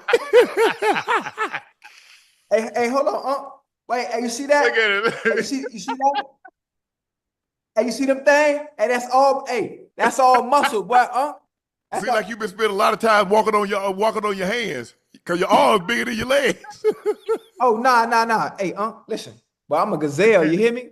I'm a gazelle. Right now, I can give you a 4-3-4-4 right now. All right. 3-4 what? Huh? 3-4 what? I say 4-3-4-4. Come on. Yeah. Hey, you gotta remember, I'm built for speed now. Ain't no point in having big old legs. You were built for speed. You're not anymore. Oh no, I'm still fast. Name 4-3 fast. No, Lord. Oh, come on, Ocho. Hey, he not. Hey, what? Joe, I ain't saying you can't move. I know you can move. I can move, Joe. I can move, Joe. Yeah. But I'm saying that's what I think. I think what you call them, y'all should have a bench off, a curl. What else you do in the gym, Ocho? He putting his shiesty on. He ready now. Huh? What else you do in the gym? You bench? I do everything. I do everything. Curls, triceps? Everything. Yeah, tricep, everything. See, my trainer, he compete. My trainer's he did Olympia. I forgot I think 2021. So he put me through the works. So I'm getting all the right what is the physique 212 classic? I gotta ask him. I'm not sure. I'm not sure. He complete like what is it like Phil Heath and Ronnie? What's that? That's open. Yeah, he's in the open, but he big to the motherfucker, boy. Okay. Yeah. So what's his name? Jose. I tagged him on the video. Oh, okay. I don't know him. You know him, Jordan? Hey, what's up with your shiesty you got on? What you got going on? Hey, I'm trying to figure out if you're gonna pay my money or not. Okay. So that's what it is. That's what's up. Yeah. That's how you showing up. Yeah, that's how I'm feeling. I'm just feeling. I just want to know if you're gonna pay me what you owe me. No. You in the hole, brother. What do you mean? Nah, I only get $100. You in the hole. It don't matter how much you in the hole. You in the hole. So your unc 5,900. 59. Hey, Joe. Look what I got. Hey, unc. Hey, I need you to send me my. Hey, unc. Hey, send me my. That was yours. No. Hey, unc. Hey, send me my award, please. All right. Hey, that's all right right there. Hey, unc. Hey, Ocho. And you know they got the Webbies coming. Hey, unc. I don't want to have to do nothing. And we won hashtag awards. We win everything. No. What do you mean we? I'm just gonna keep it at his house. It ain't no big we. It's just big me. Hey, I already got my shiesty on. Don't make me execute now. Don't make me execute. Ocho, you owe. I owe what? You owe Joe. You owe me. Hold on. The money ain't got nothing to do with the awards we winning. Yeah, it do. I'm holding them hostage. I'm holding them hostage. Okay, I'm gonna have to come get him then. Hey, ain't no problem. Hey, I'll come get him. Don't worry about it. I'm gonna come get him. don't know why you don't want to pay people their money, man. I told you I'm gonna pay you. I told you I'm gonna pay you. Hold on, listen to me. I just got a new place. I want to furnish what they my got place. to do with anything? Hey, What I got to do? Joe, I want to furnish my place. Give me my. Hold on. There, Joe, you gonna press me? You gonna press me by the $100? I want mine because you'd have been down my neck. You'd have been down my neck for your. Exactly. Keep it going, Joe. fellas. I got to go to the bathroom. Hold on, Joe. You gonna press me by the $100? Yeah, man. It's the principle, Ocho. You know, if I let you slide with that 100, then you get in the hole with me again. Guess what? You gonna try to slide with it again. I gotta. Hey. I'm coming. I'll be in Miami. Right. I'm gonna be in Miami this upcoming week. Now, I hate to have to pull up on you, pull up at your house, because I got your address now. I hate to have to pull up unannounced. I normally don't act like that. Hey, Joe. Hey, you pull up here, Joe. I'm gonna have to do something to you, Joe.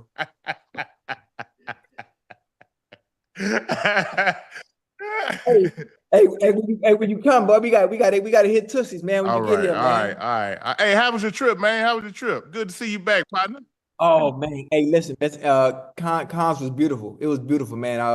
It was very enjoyable, man. Being able to see how things get done, to see and meet the people in person who call it, who give the green lights, who write the checks, and it was awesome. I took some really good meetings, man, and met some great people and started some good relationships. So I'm looking forward to those going really well in the future. So I represented myself in Nightcap very well. That's so what's up, man. Hey, you look like you had a good time over there, partner. Yeah, I did. Every picture I took with everybody, I was on my tippy toes too, bro. Nah, they had me feeling like I was a midget. Nah, I ain't. Oh man, yeah, I ain't never been over there, man. I'm gonna have to see what that's like.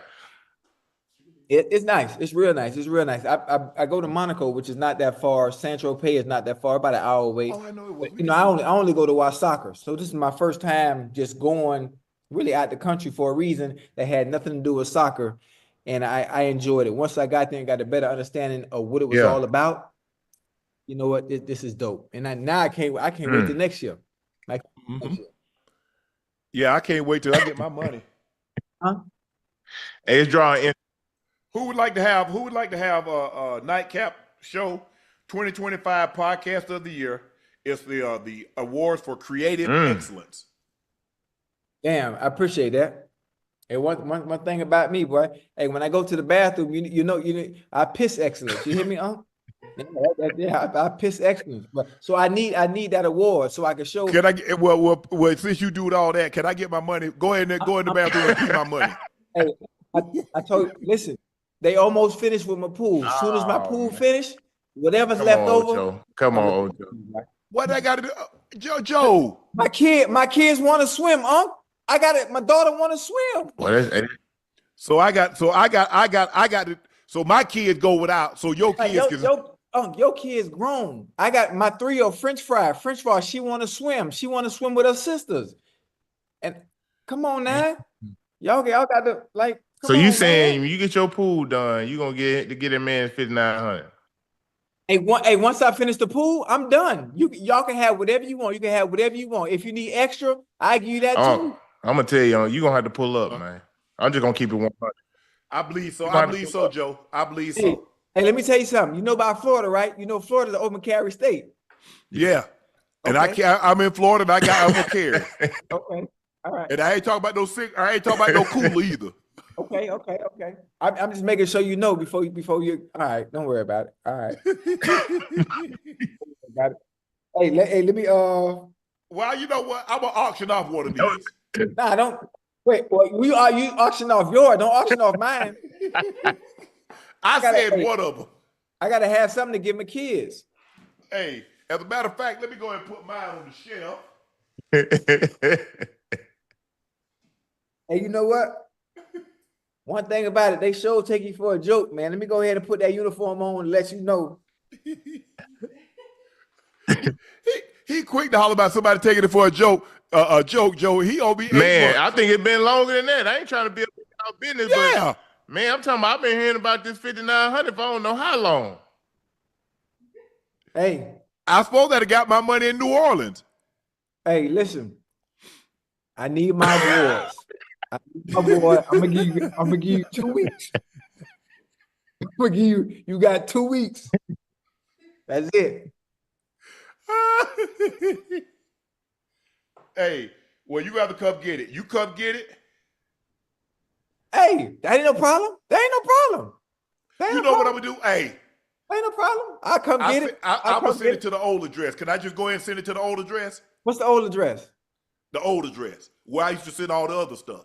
Nah. Don't do that. Don't do that. Yeah, don't do that.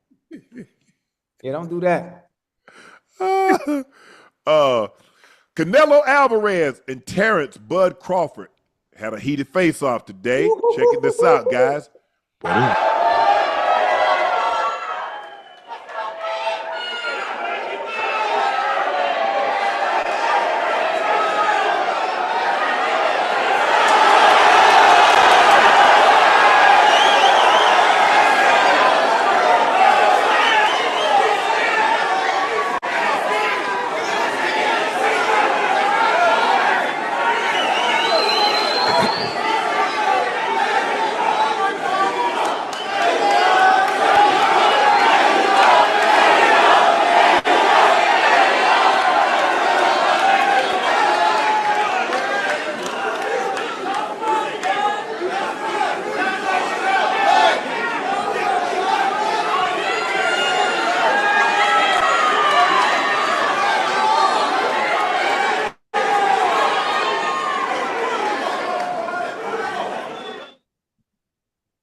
They gotta sell it, don't they? It's gonna be.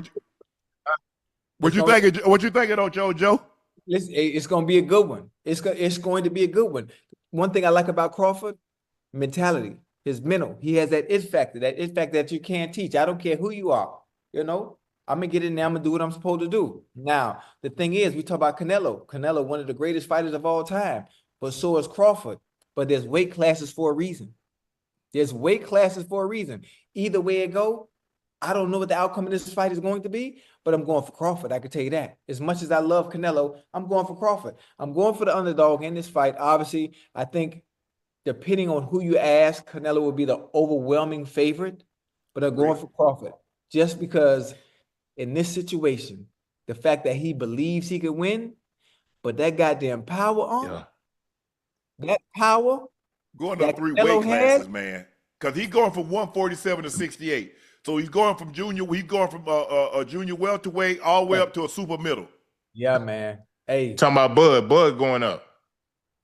Yeah, that's gonna be challenging in itself. But Ocho, so he skipped junior middle at 154, skipped middleweight at 160, going straight to 168. Yeah, I know what it is. He's trying to get to it, man. He's trying to get to the money. Yeah, he's not playing. He know for him to get a great fight, he's gonna have to go up.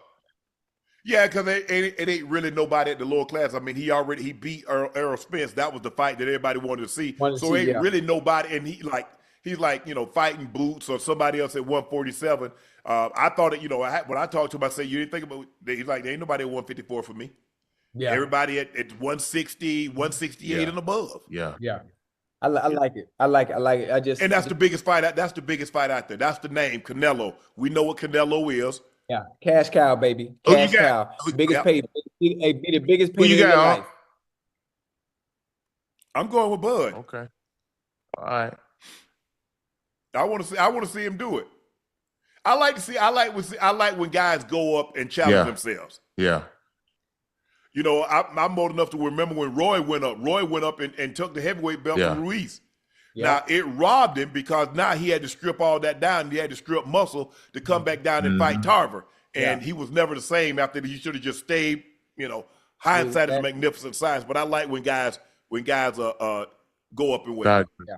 I mean, he got the skill. He got the skill set to do it. But Buck can fight now. Buck can fight. He got the mentality needed to do it. Yeah. Don't sit there and brawl. You got to go in there. I'm with you. I don't think. Yeah, Bud don't take a lot of punishment. He's a pretty smart boxer. And for me, if I'm a betting man, I'm putting my money on Bud as well.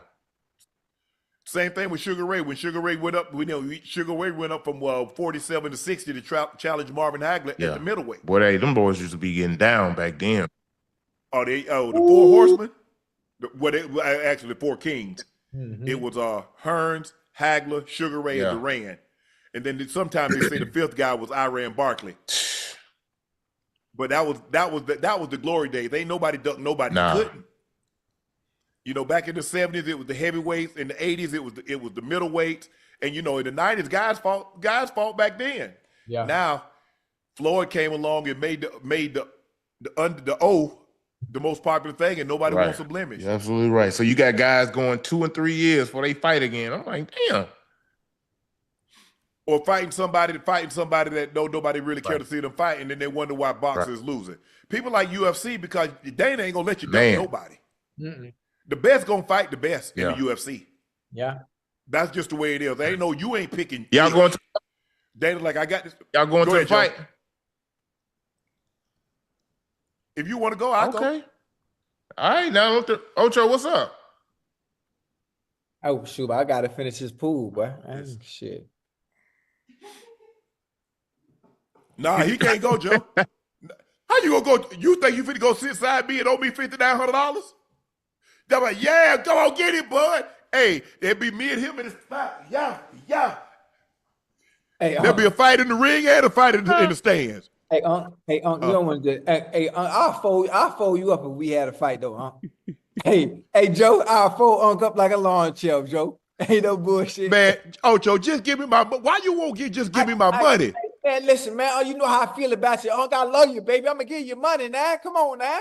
You said that last year. What year we in?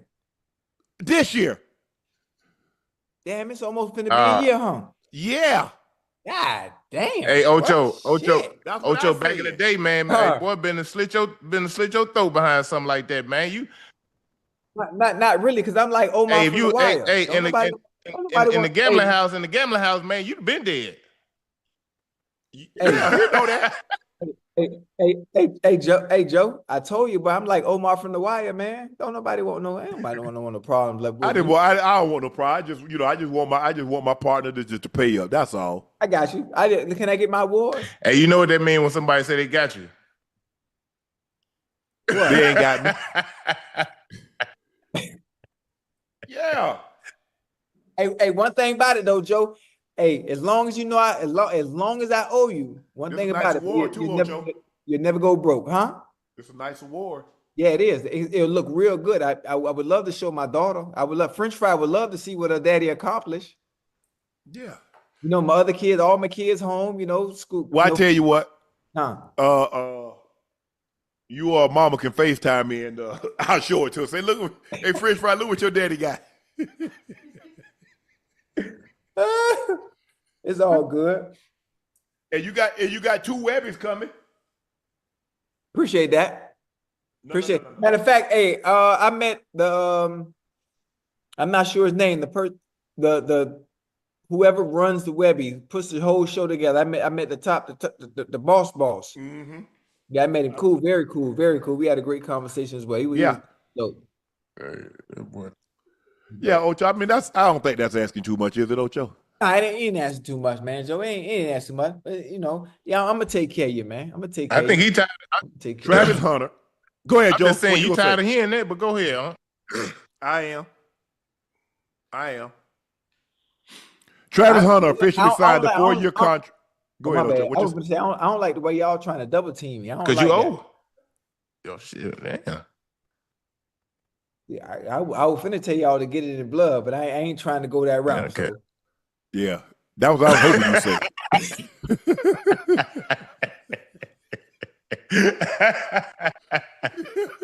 I was waiting for that, Joe.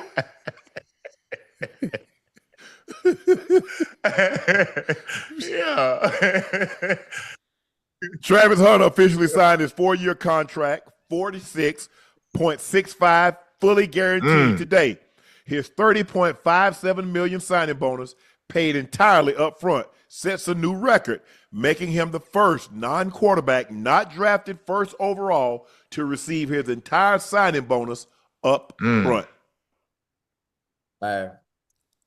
That's live. That's dope. I'm happy. I'm happy for him. I'm happy for him. I just not only am I happy for him, I'm happy for Jacksonville, that city, Duval. Yep. Duval. Duval. If he is able to replicate what he did in college and bring that same excitement to the NFL, once he gets it and figures it out on both sides of the He ball, gonna turn Duval upside down, ain't he? and listen, he gonna turn the NFL upside down. Yeah. You know, He's I'm talent. excited. Unc, you like him better at DB or receiver? DB. Because I think it's easier for you to build a package in. I think it's easier.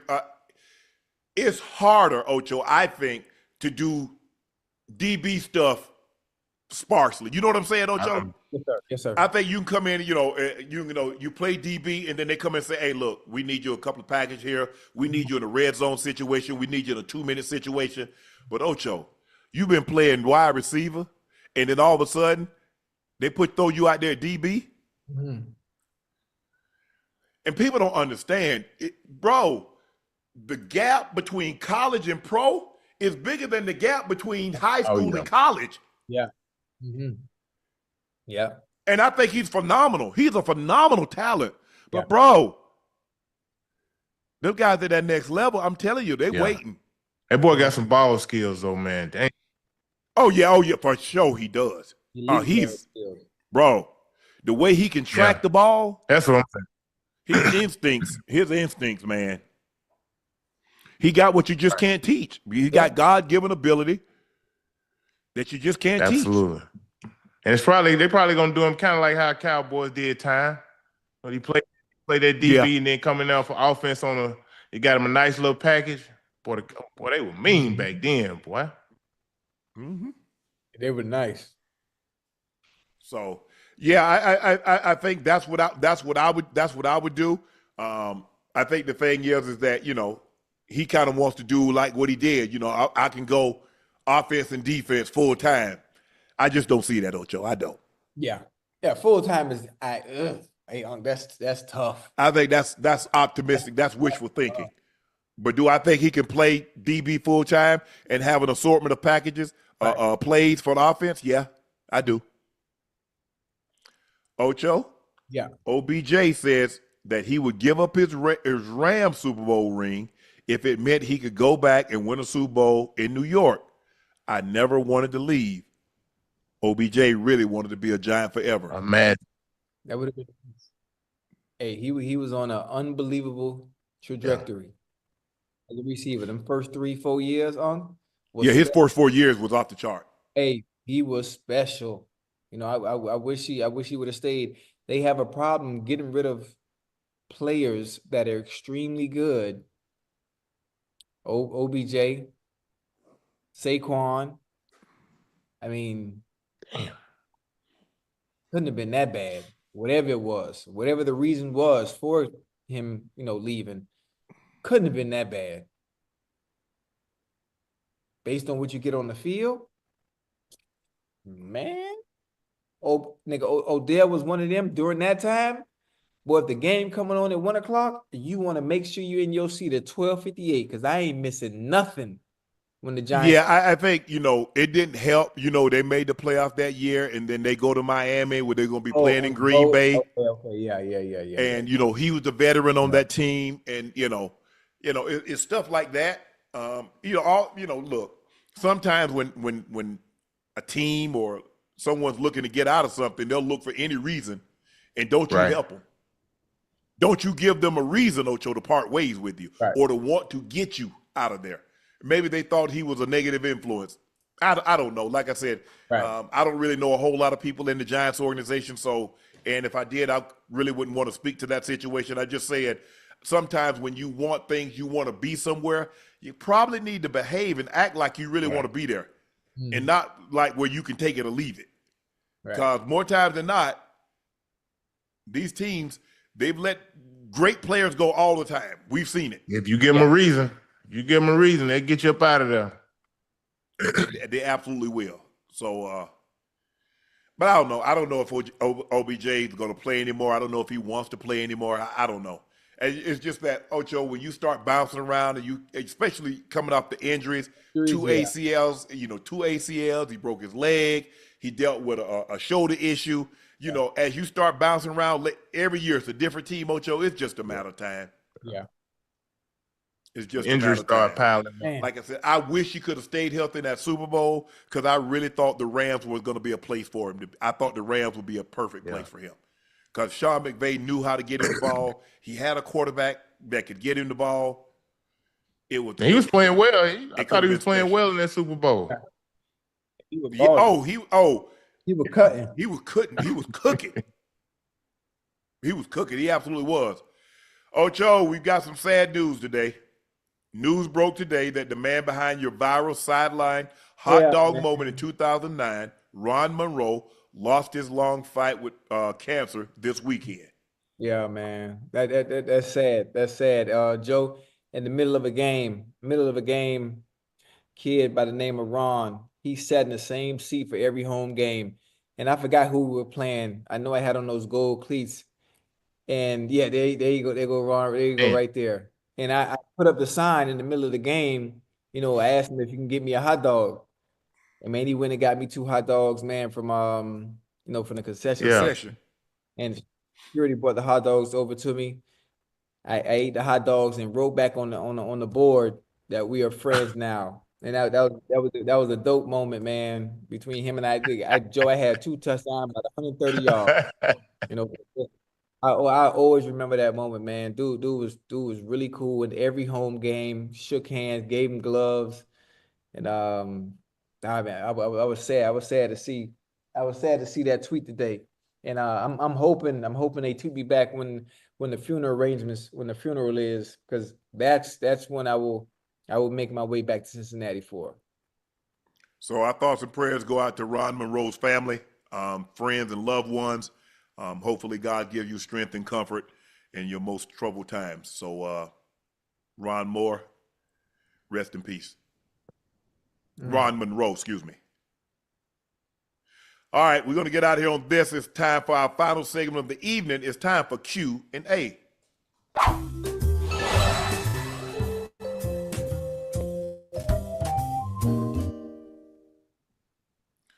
Kimber Norwood Jr. said, Ocho, ISO, what's your most memorable Game 7 moment from any finals game? Any finals game?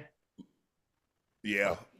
Game 7. Oh, he said Game 7. Game 7. Probably when I was in Brooklyn and we played against the Raptors. Raptors was a 3 seed or a 2 seed, and we were like a 7 seed.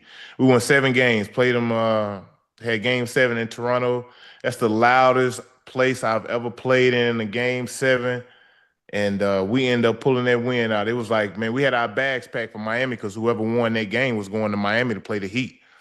And, man, that's the only thing we were thinking about. Man, we got to win this game so we can go to Miami. And we won that Game 7 for sure. Probably Game 7, the Lakers, James Worthy had a triple-double. His only triple-double. He had 36, 10, and 10. And then LeBron, Game 7 against Game 7 against the Warriors, in the 2016 finals, when he had a triple-double and he led both teams in every statistical category. Wow. And then him in Game 7 against I never seen nobody play how LeBron played in that 2000, I think it was 16 finals run. Man, the dude was unreal. He was unreal. He was, hey, look, the Warriors had to go get KD just to beat him. Yeah, that's what I said. People are, no. I said, no, they were never going to. The Warriors, as they were assembled then, and Kyrie had graduated. Yeah. They would beat him again. Because they couldn't do anything with Kyrie. They had to go get KD, boy. If it wasn't bro. So because now you got LeBron and Steph, let's just say they push, and now Klay's going to have to play his absolute best every game because they got no answer for Kyrie. None. Yeah, that man will be sitting on probably 5, 6 championships if they didn't go get KD. They had to. He's going because think about it. Even when Kyrie left, he went to the finals again in 17 and 18. Man, toting them teams, bro. That was impressive. He had a hell of a run. Man. Big Mike said, ISO, hope everything's good. I came to see the cook today. Ocho, you don't want that smoke. This man 30. Man, listen, Ocho, I put on a mean demonstration, homeboy. You might want to stay out this mess, okay? Now listen, I saw it. I studied it. I see what you do. I know what you like to do. I know what you like to do when you're in the block. I'm seeing, you post up and you fade away your game. You got a nice little mid. You got a nice little bitty, but I know what to do with that. I know how to stop that. How you stop it? I mean, I ain't gonna tell you. I ain't gonna give him a formula now. I ain't gonna give him a formula, but whenever we play, you just gonna know. But goddamn, you'll find out when y'all play. Ocho. Listen, I'm gonna be all in his chest. Don't be. I'm gonna be all in your chest. I'm gonna play like it's back in the '80s. I ain't gonna foul you. I'm just being your grill. All right. Okay. Yeah. Hey, one thing about it, Joe, boy, my lateral movement, boy, is unbelievable. So you're going left and you think you're gonna cross me back, but by the time you look up, swiping it, the ball in my hand. Man, come on. Okay. All right. Okay. All right. I ain't gonna say no more, Joe. I ain't gonna say no more. Listen, I ain't want to really do no talking. No, yeah. You want to do talking. You ain't the one to do no talking. You do plenty of that. Hey, listen. When you get cooked, and you become a viral sensation because of what I do to you, that's on you. That's on you.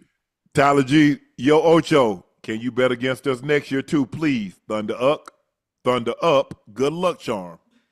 Damn, Ocho, they say you a good luck charm. Listen, the Thunder won 68 games in the regular season. That wasn't no good luck charm. Me betting against them wasn't no disrespect to the Thunder. Y'all were expected to win. Y'all won the underdog. The Pacers were the underdog, and I just chose to go with the underdog. That's all. No disrespect. Congratulations to your team, though.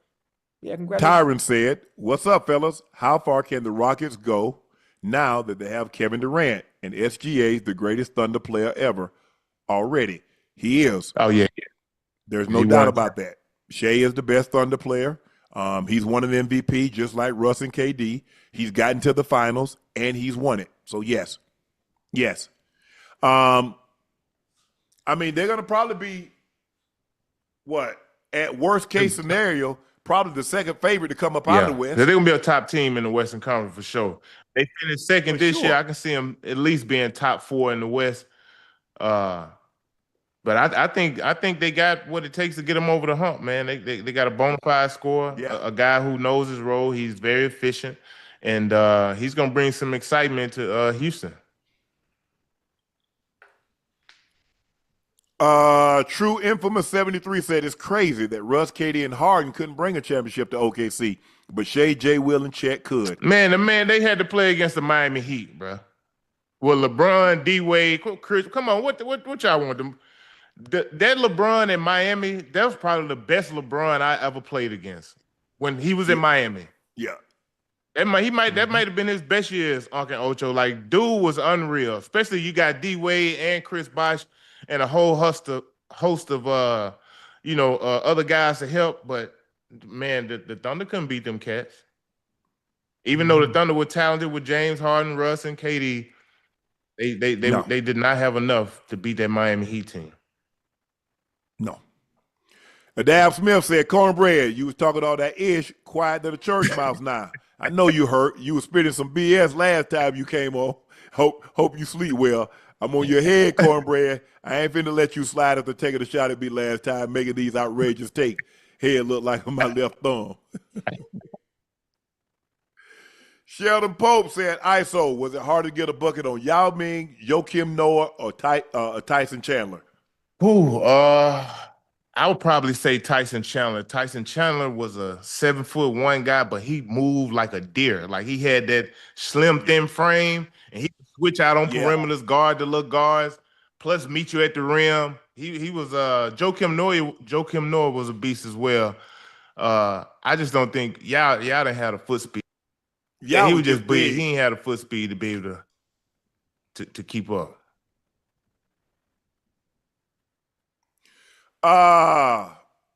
DT said, money out of sight caused a fight. Pay up, Ocho. Yeah, Ocho, pay up. That's bad, man. You got the fan calling you out, bro. Hey, Dominique Lawrence said, Ocho went from I can run a 4-4 to I got my 4-4. That's how you going to have to keep me up off it. Dr. Frankie L. Bellamy says, your debate with Jim Jones was funny, but had my adrenaline pumping. Had me looking for my blood pressure pills. I don't even have high blood pressure. I was ready to come defend you. Don't mess with my Nah. Look, he can't. He said, look, he's looking for viral moments. He got a project coming out, and so anytime the dude can keep his name, I ain't got no problem with Jim. Hey, we were just having fun. He believed in himself. I get it. I just don't think he's better than Nas. Now, he wants to say more influential. Okay, influential.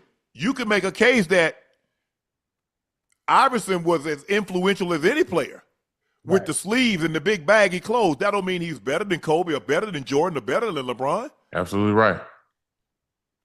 So, but I had fun, and I wanted to bring his ass back on here too. So I started. Cam, he was beefing with Cam too for a minute. Was he? What they were beefing about? I'm like, how you beefing with Cam? Cam, you on record as saying Cam taught you how to rap. So Cam taught you everything you know. He didn't teach you everything he knows. Right. He just bad. Man, Jim just want to Jim argue. say he outside, say he by himself. He said, what's happening? Yeah. But Jim was talking like he 25 and Nas 50. Bro, y'all very close in age. Jim say he out here with the YNs though. He out here with the YNs. Yeah, he the godfather of them. But he need to grow it up now. He need to come on in. He need to come on inside with us, the oldest. Tidy Touch University. ISO, do you watch NFL every Sunday? Because we need you on here. Yeah, I watch NFL, man. I'm gonna be locked and loaded. I tell you, all y'all gotta do is hit my line. I'm gonna be ready, baby. I'm gonna be ready. Dylan Mitchell said, quick question. Ocho, ISO, Joe, who y'all choosing for your best 11 defensive lineup? 11 best defensive lineup. I'm going to take Time at a corner. Oh, man. Rod Wilson at a corner. I'm going to take Ed Reed at a safety. Ronnie Lott at a safety. I'm going to take Ray at a middle backer. I'm going to take Brooks at a outside backer. I'm going to take LT, Reggie White. Boy, you got mean. Aaron Donald.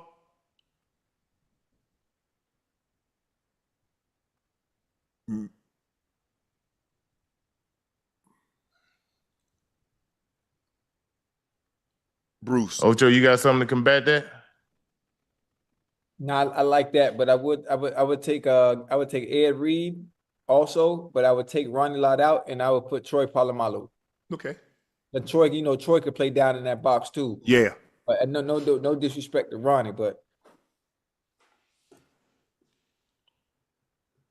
yeah, my defense. I don't know. Y'all, nobody might not even score on us. All right, guys. I got good news and I got bad news. Good news is I don't know, bad news. Guys, this is Ocho and I's last show for 3 weeks. oh hell no. We're gonna take a little vacation. We hadn't taken a vacation. I hadn't taken a vacation in a while, and I need some time. Trust me. And so I will take mine. I'm gonna spend my time wisely. I'm gonna go. I got a new granddaughter, so I need to go spend some time with her and my grandson. See the kids. Just get some time away because we got a busy fall season coming up, Ocho. But we got something special for you. So we're not just gonna go dark. Starting tomorrow, right? Is it tomorrow? Starting tomorrow, TJ Houshmandzadeh and T.O. Oh yeah. Oh yeah. will run Nightcap for the next 4 days. Man, that's gonna be dope. Oh hell no. I'm starting Tuesday, Wednesday, Thursday, Friday.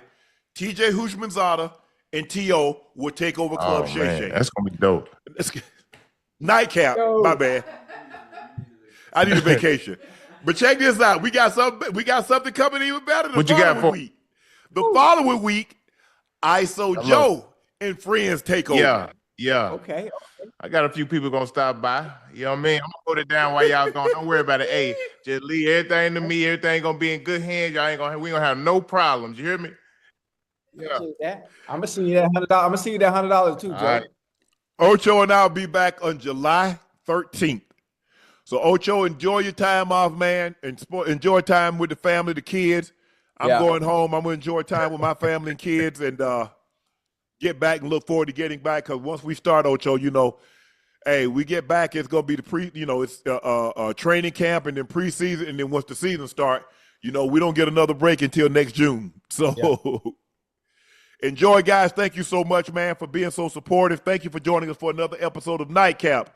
Y'all know me. I am your favorite unc, Shannon Sharpe, my partner and co-host, Liberty City's own Bingo Ring of Fame honoree, the Pro Bowler All-Pro. That's Chad Ochocinco Johnson. And the third member of our team, University of Arkansas alum, Little Rock, Arkansas native.